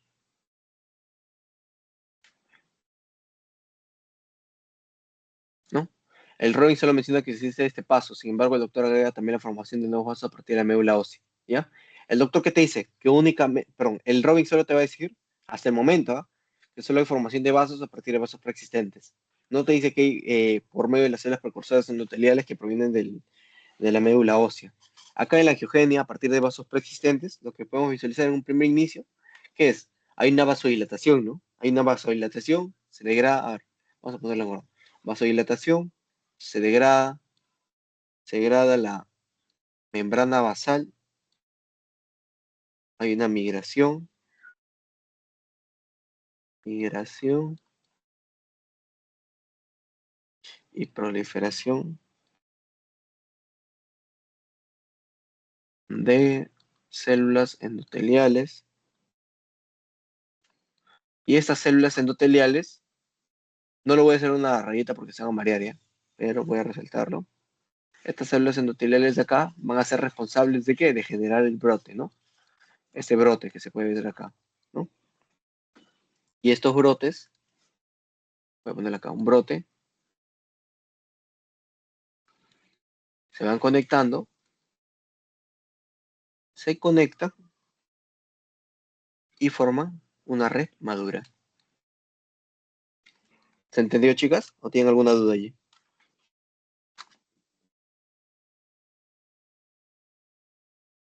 Ya, muchas gracias por participar, chicas, ¿no? En cambio, acá tenemos la angiogenia, mediante movilización de, ¿qué? De las células precursoras endoteliales. Esto, por ejemplo, ¿cuándo se va a dar? Por ejemplo, en casos de tumores. Ya les voy diciendo, acuérdense esta palabra, los tumores tienen vasos friables. ¿A qué me refiero con friables? Vasos muy frágiles que se pueden romper. Entonces, digamos que hay un tumor, o se lesiona, un tumor mejor, ¿ya? Digamos que hay un tumor, y obviamente el tumor para que crezca va a requerir, ¿qué cosa? Que lleguen nutrientes, oxígeno, y el tumor, por su propia cuenta, es capaz de liberar factores de crecimiento. Entonces, los tumores inducen, ya saben por qué se los digo, inducen, ¿no? Movimiento o movilización. Sí, escríbemelo acá, un momento.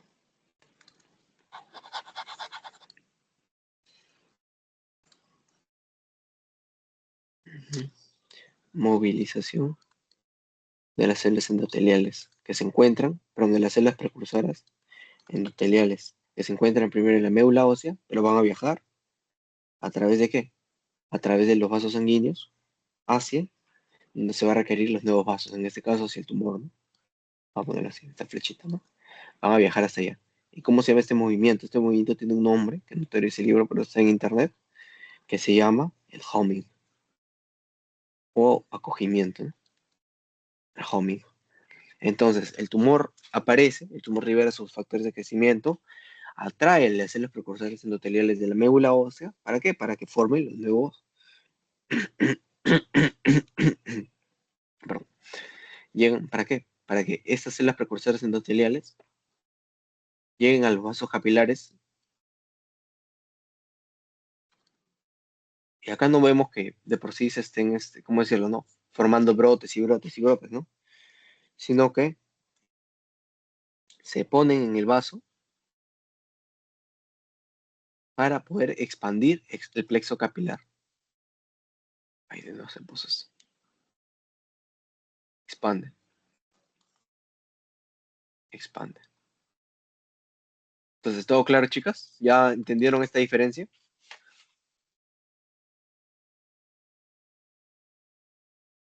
Ya, correcto. Acuérdense, esto ya se une a los vasos existentes, ¿ya? Las células precursoras endoteliales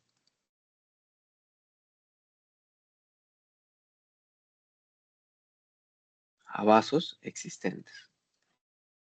¿Ok? Continuamos. Y bueno, esto... déjenme. Ya. Entonces acá ya pasamos a la angiogénesis. Bueno, nuevamente, bueno, propiamente a partir de vasos preexistentes. Acuérdense que este es un tipo y es el único del cual te hablan. Y acá lo único que tienes que saber, que tampoco es muy preguntado, esto también es más libro que otra cosa, acordarte qué cosa, cuáles son los pasos. Primero una vasodilatación, después se separan los pericitos, ¿no? que va a permitir los nuevos brotes capilares. Vemos que hay un borde anterior en punta, del pericit, perdón, de la célula endotelial, que es mediante la señal de Notch, que también es un tipo de regeneración. ¿Ok? ¿Ven? Después migran las células endoteliales. Las células endoteliales van a migrar hacia el sitio donde quiere crecer, ¿no?, el nuevo brote. Proliferan, se remueven los túbulos capilares, se reclutan las células periendoteliales, los pericitos para vasos pequeños, células del músculo liso para vasos mayores a fin de formar el vaso maduro, y supresión de la proliferación y migración endotelial y depósito de la membrana basal, ¿no? Acá es más que todo aprenderse los pasos, ¿sí? Y bueno, el depósito del tejido conjuntivo, que eso se va a dar en dos pasos como tal. ¿Cuándo se va a dar? Cuando hay una migración, perdón, se va a dar en dos fases. Se va a dar en una migración de fibroblastos al sitio de la lesión donde proliferan y una producción y depósito de proteínas de matriz extracelular. Vemos nuevamente qué cosa. Veamos que ante una lesión celular persistente o también crónica, está asociado obviamente a inflamación, ¿no? Pero ¿cuál es su linaje celular, ¿no? Los mononucleares. Y también acá están los linfocitos, si se encuentran. Entonces es sumamente crónica. Estos van a estar liberando, ¿qué cosa? ¿Qué puede visualizar acá? El macrófago, TGF beta y metaloproteinasas, ¿no? ¿Para qué? ¿Para qué van a hacer todo esto? Para que se puedan reclutar más fibroblastos y se pueda formar la famosa cicatriz, ¿no? Están tratando de generar una cicatrización, pero tan crónica llega a ser que puede progresar a una fibrosis. Y cuando hablamos de una fibrosis, ya estamos hablando de pérdida de función. ¿Todo claro? ¿Todo claro, chicas? María Alejandra, Patricia. Ya, correcto. Y bueno, estos procesos son organizados por citocinas y factores de crecimiento producidos a nivel local, entre los cuales se encuentra el PDGF, el FGF2 y el TGF-beta, ¿no? Las principales fuentes de estos factores son las células inflamatorias, sobre todo los macrófagos que se infiltran en la lesión, en la zona lesionada, ¿no? A medida que pasa el tiempo, el tejido de granulación se transforma en una cicatriz de color blanco, en buena parte avascular. ¿Bien? Entonces, en esta parte, tras todas sus patas, perdón, tras todas sus patas, tras todos sus compañeros, chicas, perdón, todos sus compañeros de salón van a estar perdidos, diciendo, ¿su qué será un tejido de granulación? Ustedes van a llegar y les van a explicar, ¿no? ¿Sabes qué? Esto es. Siempre, nuevamente, mantengan esa humildad, ¿no? Nunca intenten eh, creerse más que el resto por saber conceptos que quizá los demás aún no lo han aprendido, ¿no? Al contrario, explíquenles. De esa forma ustedes van a llegar más seguras al examen, ¿no? Y bueno, esta es la remodelación del tejido conjuntivo. Obviamente, no todo es color de rosa. Obviamente que si tenemos ya la cicatriz en condiciones normales, en caso que no se haya hecho una fibrosis, tenemos una cicatriz y vemos que poco a poco esta se va a caer, ¿no? Pero no es que se caiga de la nada, sino que se están cortando, ¿cómo decirlo?, los enlaces. A veces se achica, ¿no? Por su propio cuenta, podemos verlo. Es bien raro, la verdad. Pero cómo se llega a degradar, ¿no?, este tejido conjuntivo que queda debajo, para que la piel se vea remodelada, ¿no? Va a ser mediante las metaloproteinasas, y que se va a encargar de la degradación del colágeno y componentes de la matriz extracelular, ¿no? ¿Y quiénes lo inhiben? Para que obviamente ¿cómo decirlo?, no comen en exceso los famosos TIMP. Vamos a ponerle otro color azul, ¿no? El TIMP se encarga de inhibirlo. ¿Sí? A ver, chicas, ¿alguno de ustedes se acuerda cuándo se da la reparación mediante cicatrización?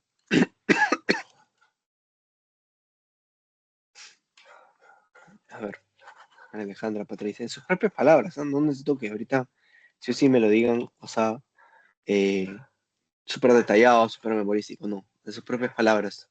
¿Cuándo se da la reparación mediante cicatrización y qué fases lo conforman?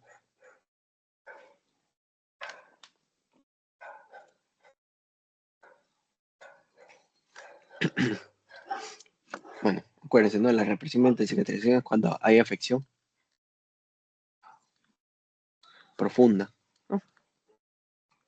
Pocas palabras. ¿En qué fase lo conforman? Acá estaba. ¿Cuál se había mencionado? Inflamación, proliferación celular, formación del tejido de granulación y depósito del tejido, ¿no? Entonces, tenemos sus fases. inflamación, inflamación, proliferación,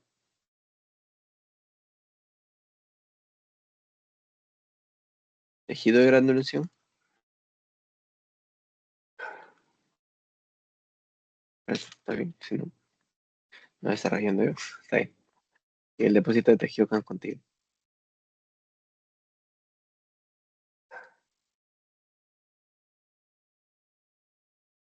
De tejido.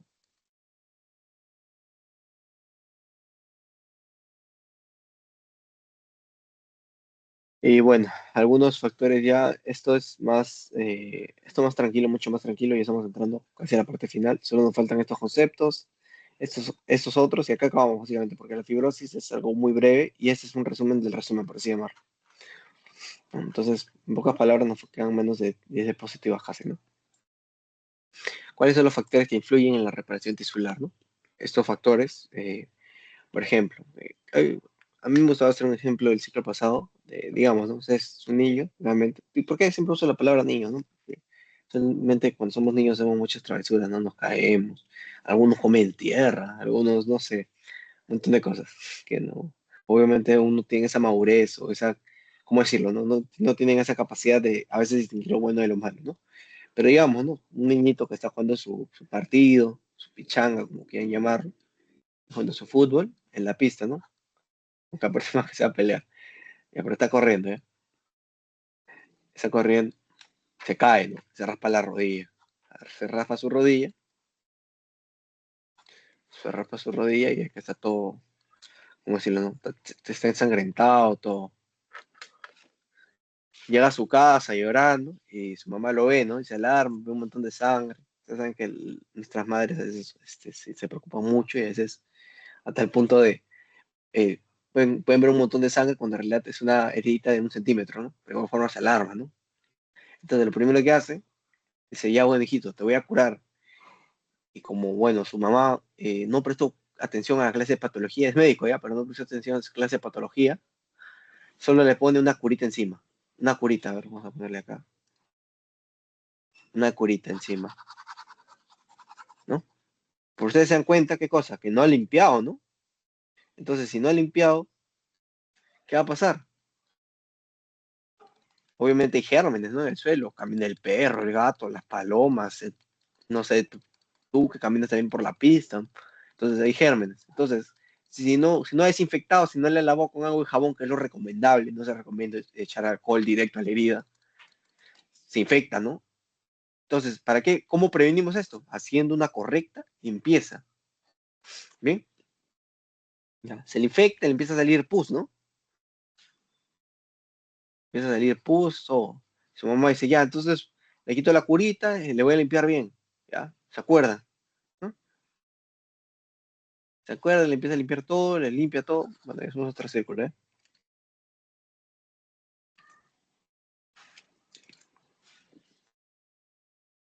Le hace, le quita la curita, le limpia todo y vemos que está limpio como tal, no hay ni una piedrita, nada, ¿no?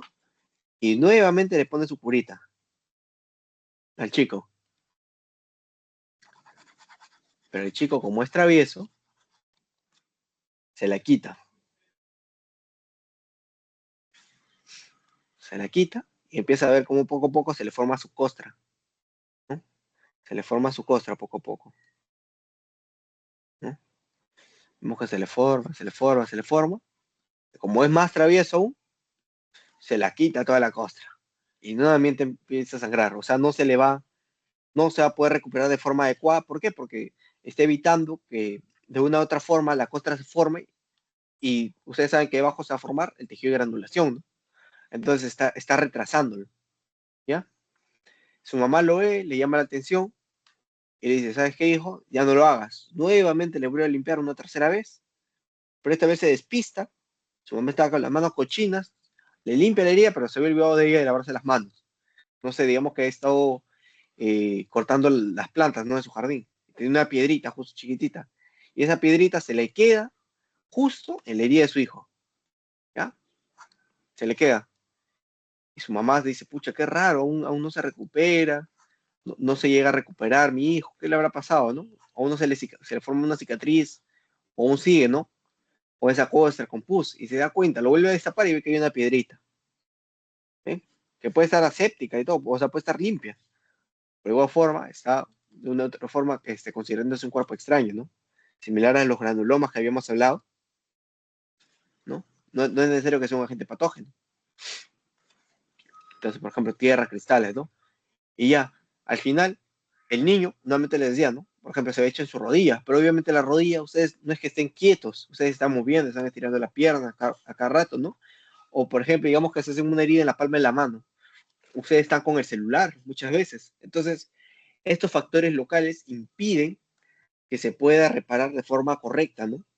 O bueno, se puede, ¿cómo decirlo?, cicatrizar de forma correcta o sea una correcta reparación. ¿Entendieron, chicas, o tienen alguna duda hasta allí? Para Alejandra, Patricia, con esta, bueno, con esta historia que les he dado. Perfecto. Ya. Entonces, acuérdense de esa forma, ¿eh? Acuérdense de esa historia, del niño mal creado, bueno, que sea todo lo imposible para que no se le cierre la herida. ¿Ya? Esos son los factores locales, son 4. Dentro de los sistémicos tenemos 5. ¿Ya? ¿Y cuáles son? Por ejemplo, el estado nutricional, qué es lo que puede suceder, qué vitamina está asociado, ¿no? Con la síntesis del colágeno, creo que les he mencionado, la vitamina C, la síntesis del colágeno. Obviamente que si el niño tiene una carencia, va a haber menos colágeno y retrasa la cicatrización. Las personas con glucocorticoides, ¿no? Sobre todo con glucocorticoides, hormonas también le ponen, pero principalmente glucocorticoides, inhiben el sistema inmune, ¿no? Y se acuerdan que ahí estaban los macrófagos. Entonces, si no hay macrófagos, disminuye el TGF-beta, es decir, disminuye la cicatrización y fibrosis, ¿no?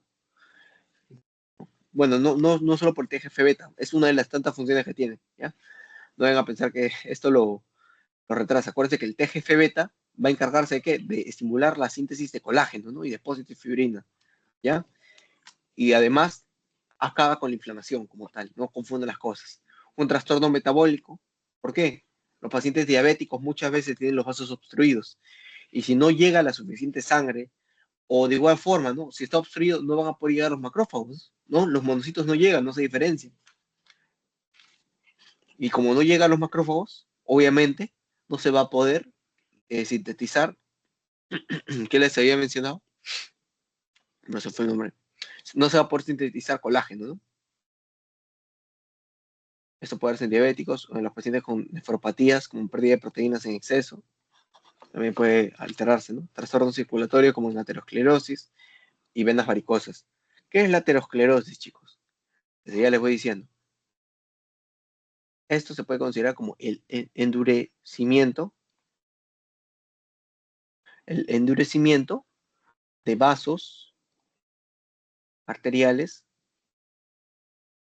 de grande a mediano tamaño.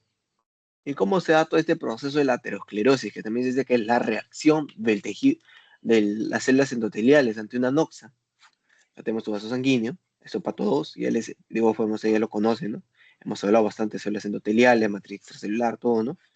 Si esto se daña, usualmente, por ejemplo, en personas con hipercolesterolemia familiar, que es cuando los niveles de colesterol son muy aumentados en sangre, ¿no?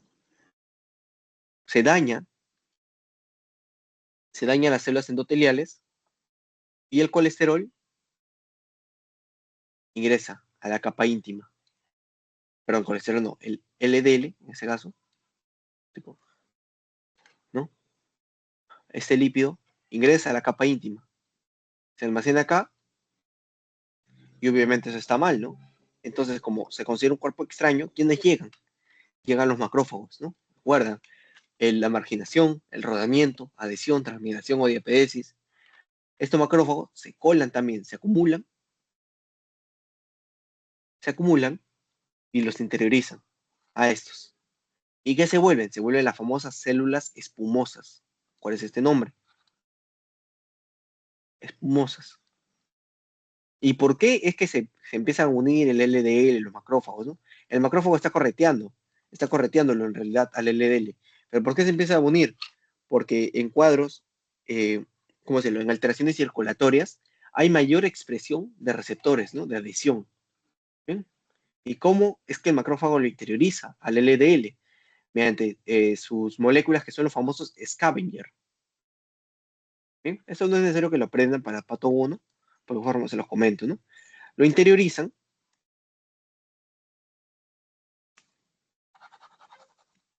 lo tienen interiorizado, y acá tenemos la íntima, ¿no? Pero no es la única, ¿no? Recuerden que los vasos sanguíneos tienen la íntima, tienen la media y después tienen la adventicia, ¿no? Tienen su adventicia. La media, recuerden, ¿qué van a recordar de la media? Que ahí tienen las células musculares lisas. Estas células musculares lisas van a migrar a la capa íntima por medio del llamado de las células espumosas, porque liberan factores de crecimiento, factores que van a llamar propiamente, y se empieza a acumular. Entonces, el vaso sanguíneo, vamos a pasar esto acá, se empieza a acumular, se acumula, se acumula, se acumula células musculares lisas, y vemos que se hincha, ¿no? ¿Qué se hincha? Se empieza ¿cómo decirlo? A protruir, o sea, empieza a achicar el espacio por donde pasa la sangre, ¿no? Acá están las células espumosas, células musculares lisas, ¿no? Demás, colágeno, etcétera. Y obviamente que esto se vuelve inestable. Esto puede ser inestable y estable. Pero conforme se tienen más factores de riesgo, se vuelve más inestable, más finito. Y si esto se rompe, esos son los famosos ateromas, ¿no? Estos son los famosos ateromas. Pero si esto se rompe, se desprende y bueno, esta capita que se rompe se forma bueno, no, eso olvídalo. Si se rompe, llega la cascada de la coagulación. Se unen las plaquetas, se forma el tapón plaquetario y ya no es un ateroma, sino es una aterotrombosis, sumamente riesgoso, ¿ya? ¿Y esto por qué influiría? Acá solo te hablo de la aterosclerosis. ¿Por qué influiría en la cicatrización? Porque obviamente que si hay placas de ateroma, no van a permitir que el flujo sanguíneo transite de forma correcta, ¿no? Entonces, obviamente, no va a llegar la suficiente cantidad de oxígeno, nutrientes, los leucocitos, etcétera. Entonces, ¿comprendieron esta parte, chicas? ¿O tienen alguna duda? Alejandra, Patricia. Ya, perfecto. Después, ¿qué más? El tipo y alcance de la lesión tisular, la reparación y recuperación completa solo se evidencia en tejidos lábiles, mientras que las permanentes inevitablemente dan lugar a cicatrización y cierta pérdida de la función, ¿no?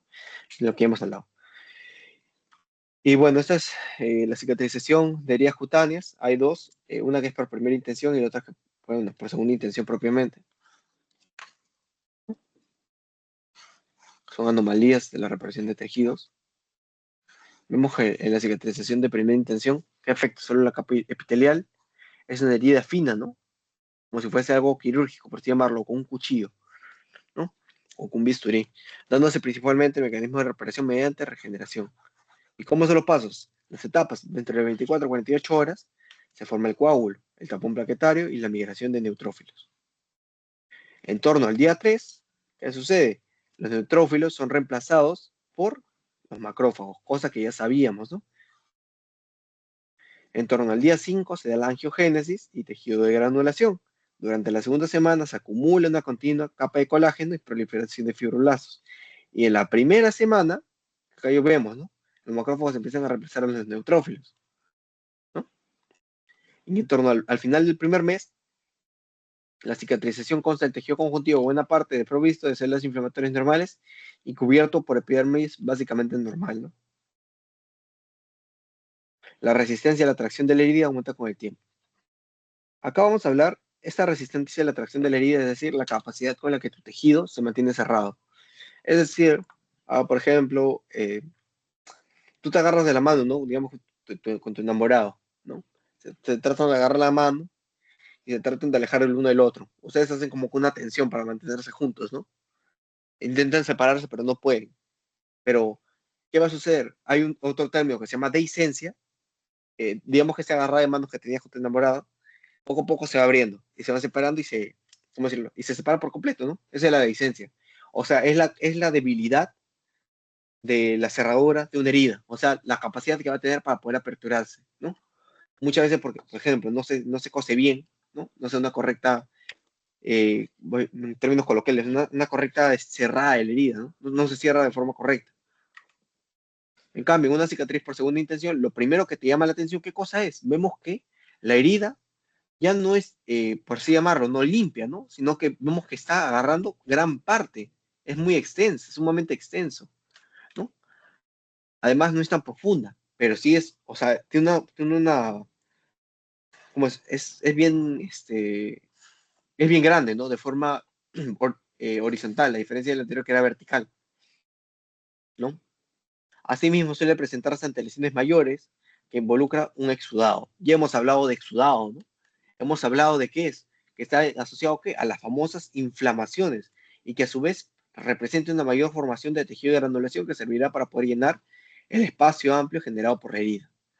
Etapas de luego de empezarse por etapas luego de empezarse a formar el tejido de granulación. Los primeros días hay una matriz provisional, no la han preguntado hasta ahora, pero realmente me gustaría que la pregunten porque sería muy bonita esta pregunta. Dentro de los primeros días, la formación de la matriz provisional, ¿de qué va a estar conformado? De fibrina, plasmina y fibronectina y sobre todo colágeno de tipo 3. Hacia las 2 semanas, esta matriz provisional se reemplaza por un colágeno o por una otra matriz compuesta principalmente de colágeno tipo 1 y el tejido de granulación se va a convertir en una cicatriz avascular de color claro. Hacia el final del primer mes, la cicatriz empieza a ser reemplazada por una epidermis intacta. ¿Bien? Y en un plazo de 6 semanas, la herida empieza a reducirse en un 5 a 10%, ¿no? No, la herida empieza a reducir en un 5 a 10% los defectos cutáneos grandes, ¿no? Debiéndose esto principalmente a la contracción por parte de los miofibroblastos. Los miofibroblastos son quienes van a tener la capacidad de poco a poco ir juntando la piel, ¿no? En pocas palabras. Y eso ha sido pregunta de examen, ¿no? ¿Qué componente celular está asociado a la contracción de la herida? Los miofibroblastos. Las principales diferencias entre una cicatrización de primer y segundo grado, a ver, primer grado, acuérdense, ¿no? Es vertical principalmente, ¿no? Segundo grado es más, ¿cómo decirlo? Horizontal,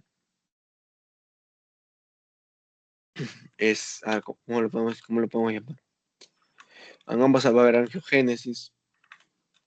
A ver, lo que acá te puede llamar, o sea, esto es lo principal, ¿no? Esas son heridas más, ¿cómo decirlo? Más devastadoras, ¿no? O más graves, las heridas. Y asimismo especificar las diferencias que ocurren al reemplazar la matriz provisional, ¿no? Te había dicho que en un inicio era un colágeno de tipo 3, que posteriormente, tipo 3, que posteriormente va a ser reemplazado por un tipo 1. No, sí, está bien. ¿Todo bien, chicas? ¿O tienen alguna duda hasta acá? Estamos acabando ya. Son estas diapositivas nomás que nos quedan y ya. Ya, perfecto. Acá hay algo, licencia, no sé, ya lo que les he comentado, ¿no? La licencia, por otra parte, hace referencia a una complicación de la herida relacionada sobre todo con la apertura de esta misma, ¿no? Por ejemplo, en esfuerzos, infecciones, mala cicatrización, factores extrínsecos e intrínsecos, ¿no? Esta resistencia a la resistencia a la herida nuevamente, es la capacidad o es que tanto tu piel va a resistir cerrada, ¿no? En cambio, la dehiscencia es cuando se abre, ¿no? ¿Qué es la resistencia? La fuerza que requiere o que tiene para mantenerse cerrada. Además, se relaciona principalmente con la suturación de esta misma, ¿no? Hay suturas, pues las que se realizan de forma cuidadosa tienen en torno a un 70-80% de la piel normal en torno a los 3 meses, aunque no suele mejorar con posterioridad. Esto, bueno, heridas crónicas por ulceración, que pueden ser úlceras venosas, úlceras arteriales, úlceras diabéticas, úlceras por presión. Yo he visto una úlcera por presión. Es bien fea, la verdad, es bien fea. O sea, el paciente realmente sufre mucho. Y usualmente se da en pacientes postrados. Una vez llegó bueno, uno de los hospitales donde rotaba, un adulto mayor, que bueno, estaba en una casa de reposo, que bueno, tenía una úlcera por presión a nivel de la espalda baja, y, o sea, no era la espalda baja, ya era en el glúteo propiamente, y, o sea, era bien grande, no sé cómo especificárselo, ¿no? Pero sí era un hueco, incluso me arriesgo a decir que se le veía el hueso. Y él llegaba con su hijo porque decía que de la noche a la mañana le había pasado, pero esto es falso, pues, ¿no? Esto no pasa de la noche a la mañana, esto requiere tiempo. ¿Y por qué se da? Porque, por ejemplo, cuando ustedes están sentados, nuevamente volviendo al tema uno, o sea, cuando están sentados y se sienten incómodos, muchas veces se da porque estamos, como si lo aplastando, ¿no? Vasos sanguíneos. Por eso nos cambiamos de sitio cada rato, ¿no? Pero obviamente que si estas personas están postradas, están postradas todo el día, muchas veces ni siquiera son conscientes, obviamente ellos no se van a estar cambiando de posición, a veces requieren que la enfermera lo haga, pero no todas lo hacen. Por eso es que también existen, ¿no? Los famosos colchones antiescaras. ¿Y cómo es que realmente tú sabes qué tan delimitado o qué tan profunda se llega a ser esta herida? Obviamente te pones tu guante, metes tu dedo a esa úlcera y tratas de delimitarlo, ¿no? Muchas veces ya, incluso, no es que en todos los casos ya, pero muchas veces puede afectar incluso los nervios, ¿no? Entonces puede que se vaya el dolor, puede, ¿ya? Eso es entonces una úlcera por presión. Sí, no sé qué tan típico sea, pero yo sí lo he llegado a ver. Y sí, sí es feo, ¿no? Por eso que el paciente en cama o que está hospitalizado siempre debe estar moviéndolo, ¿no? No se lo tiene que dejar en una sola posición. Esta, este efecto patológico que es la cicatrización excesiva, son dos. Una que es la hipertrófica, perdón, una que es la hipertrófica, que la diferencia es que esta respeta márgenes, y no es excesiva. O sea, es excesiva sí, pero no es tan, ¿cómo llamarlo? Eh, no es tan llamativa, ¿no? No llamativa. Y la otra que es la queloide. ¿Y dónde se suele dar? Se suele dar principalmente en personas de raza morena. ¿Por qué? Porque lesiones térmicas o traumáticas que afectan las capas profundas de la dermis, ¿no? ¿Y qué podemos visualizar acá? Hay mayor tejido de granulación, el tejido cicatricial crece más allá de los límites de la herida. Entonces, ¿cómo el doctor te pregunta? El doctor te hace preguntas relacionadas a esto sobre tipo de herida que sobrepasa los límites, ¿no? O que respeta los márgenes, o que se da principalmente en personas de raza negra, o que son violáceas, ¿no?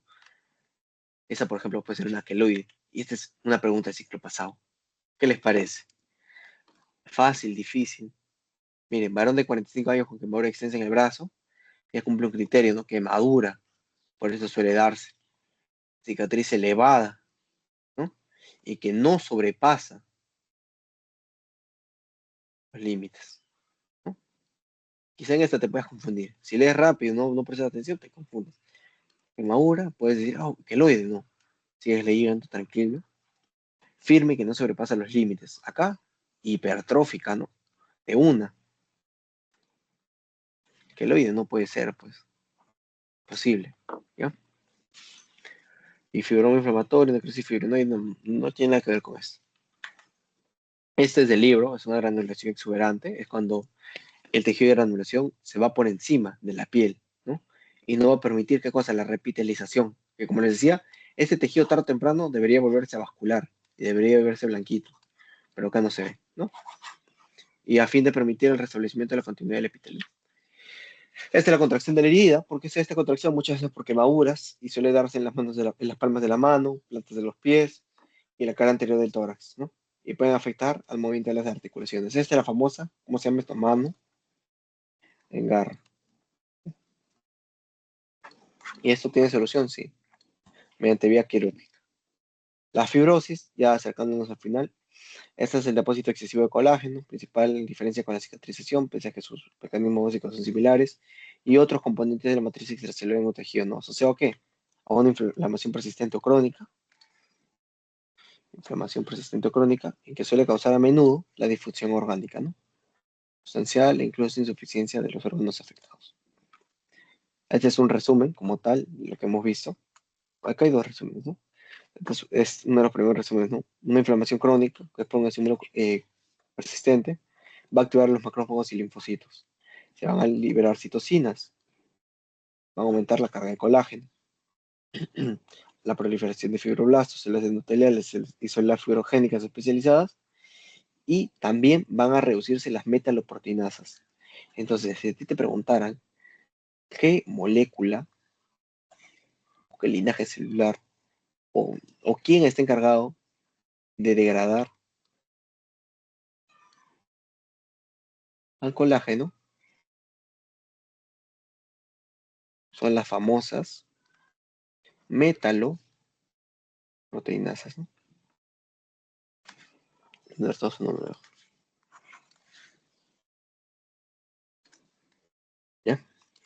las metaloproteinasas. ¿Ya? A ver, ¿qué otra preguntita tenemos acá? Explica la diferencia entre resistencia y dehiscencia. A ver, ¿alguno de ustedes se anima? Y también la diferencia entre hipertrófico y queloide. Esos términos, por más que parezcan sencillos, chicas, muchas veces son motivo de confusión ya, por varios alumnos. Entonces, a ver si se animan a participar. María Alejandra, Patricia. ¿Por cuál se van?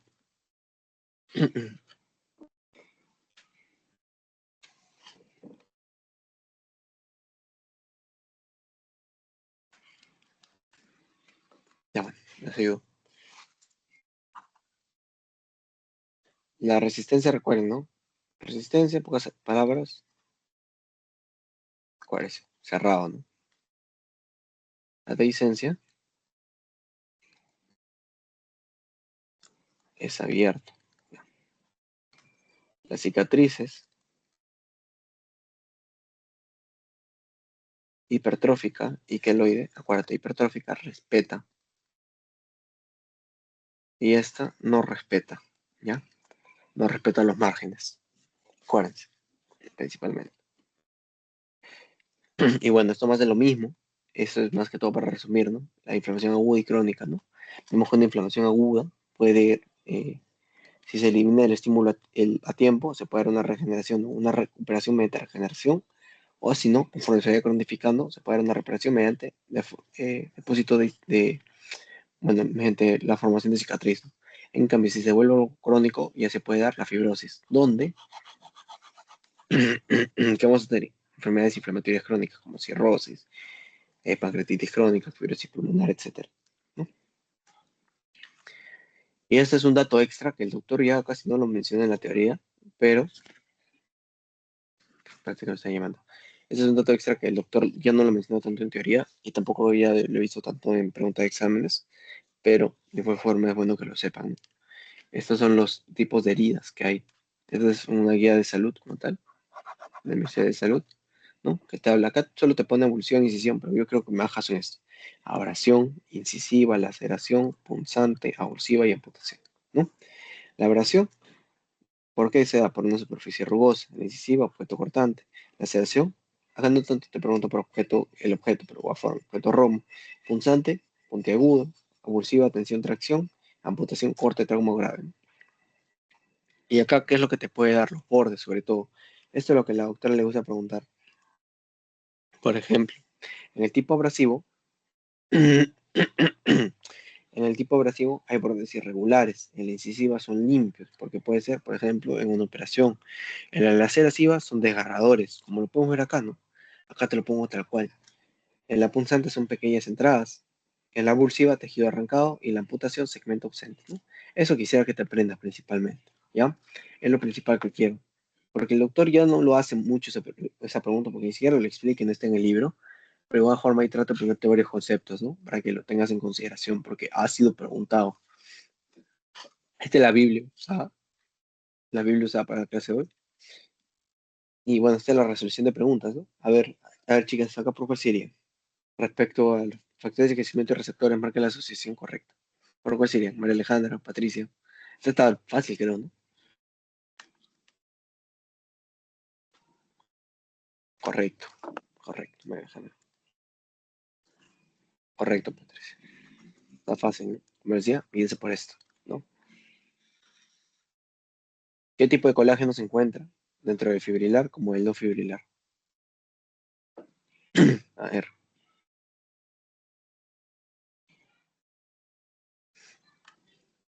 cuál es el 4. Relacionado con el no fibrilar. No fibrilar el 4. Entre fibrilar, ¿quién está?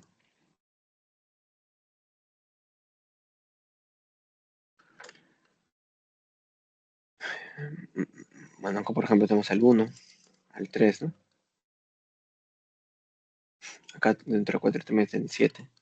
Pero acuérdense que el único que va a estar, correcto. El 2 también está acá, correcto. Dentro del no fibrilar, el único que está en la membrana basal es el 4, ¿no? Membrana basal. Tejido del organismo caracterizado por encontrarse en un estado quiescente hasta hasta que de recibir un estímulo ante una lesión o pérdida de masa celular reactivan su actividad proliferativa. Correcto. ¿No? Un paciente varón de 22 años con antecedente de acné severo. Bueno, te voy a leer las palabras clave, ¿no? Ahí te lo pongo. No, acá no es granuloma piógeno, ¿no?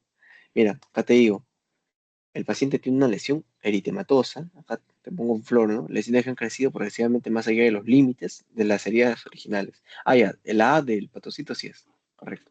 Correcto, que es queloide, ¿no? Acuérdense, hipertrófica sí respeta, ¿ya?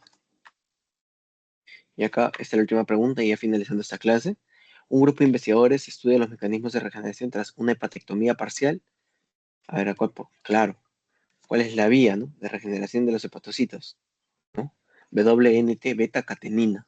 No les tengo nada que ver, este de los anfibios. ¿Ya? Correcto. Y de esa forma, este tipo de preguntas les pueden venir. Así les van a hacer preguntas. Obviamente, yo pienso que el doctor no les va a preguntar tanto floro y obviamente no van a estar resaltadas las palabras clave. Yo les pongo las palabras clave para que ustedes vayan familiarizándose, ¿ya? Este es algo nuevo que estoy haciendo en los pasitos, tratar de resaltarles las palabras clave, porque los pasitos, denlos de forma, ¿cómo decirlo, no? Para que puedan autoevaluarse, ¿ya? Para que puedan saber cómo están, ¿no? Porque, o sea, esto no tiene nota alguna para ustedes, pero a mí me importa que, o sea, vayan aprendiendo a reconocer estas palabras clave, ¿no? Porque en el examen, ustedes no van a aprender ellos, nadie les va a decir, oye, esto es de tal tema, no, sino que ustedes ahorita es donde deben aprender a reconocer los tipos de preguntas y son un tema, ¿no? Algunas veces sacar las preguntas por descarte o las respuestas por descarte. Y bien, chicas, a ver, antes que se vayan, esperen un ratito, ahorita después del post-test, y ya para finalizar esto.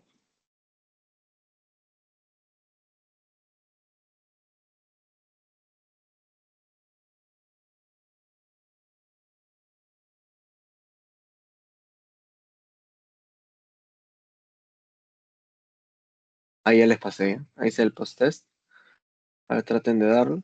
Esperamos hasta 6 y 5 o hasta que lo llenen. Y si no hay ninguna duda más, ahí ya lo cortamos. Si llegan a tener alguna duda, pueden hacérmelo llegar ahorita. O si no, por WhatsApp. Eso.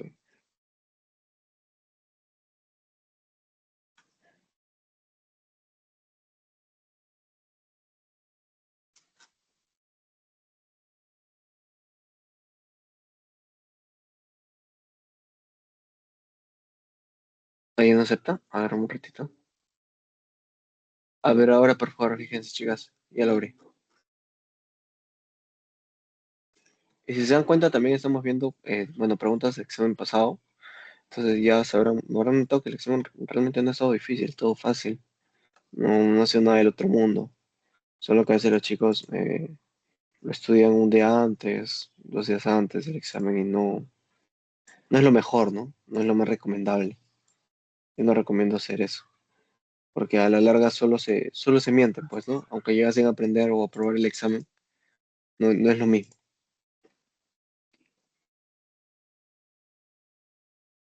Entonces traten de estudiarlo con tiempo. Ya, perfecto. Estoy guardando ya esto. Se guardó bien.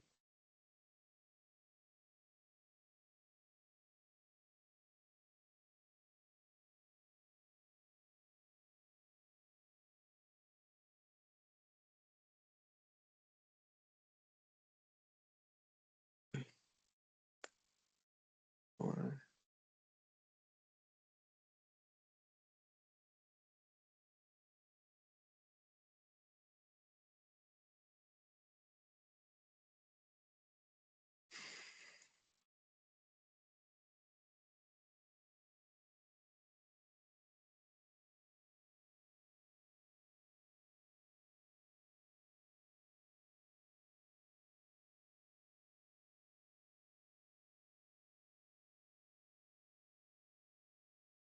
está, chicas, listo.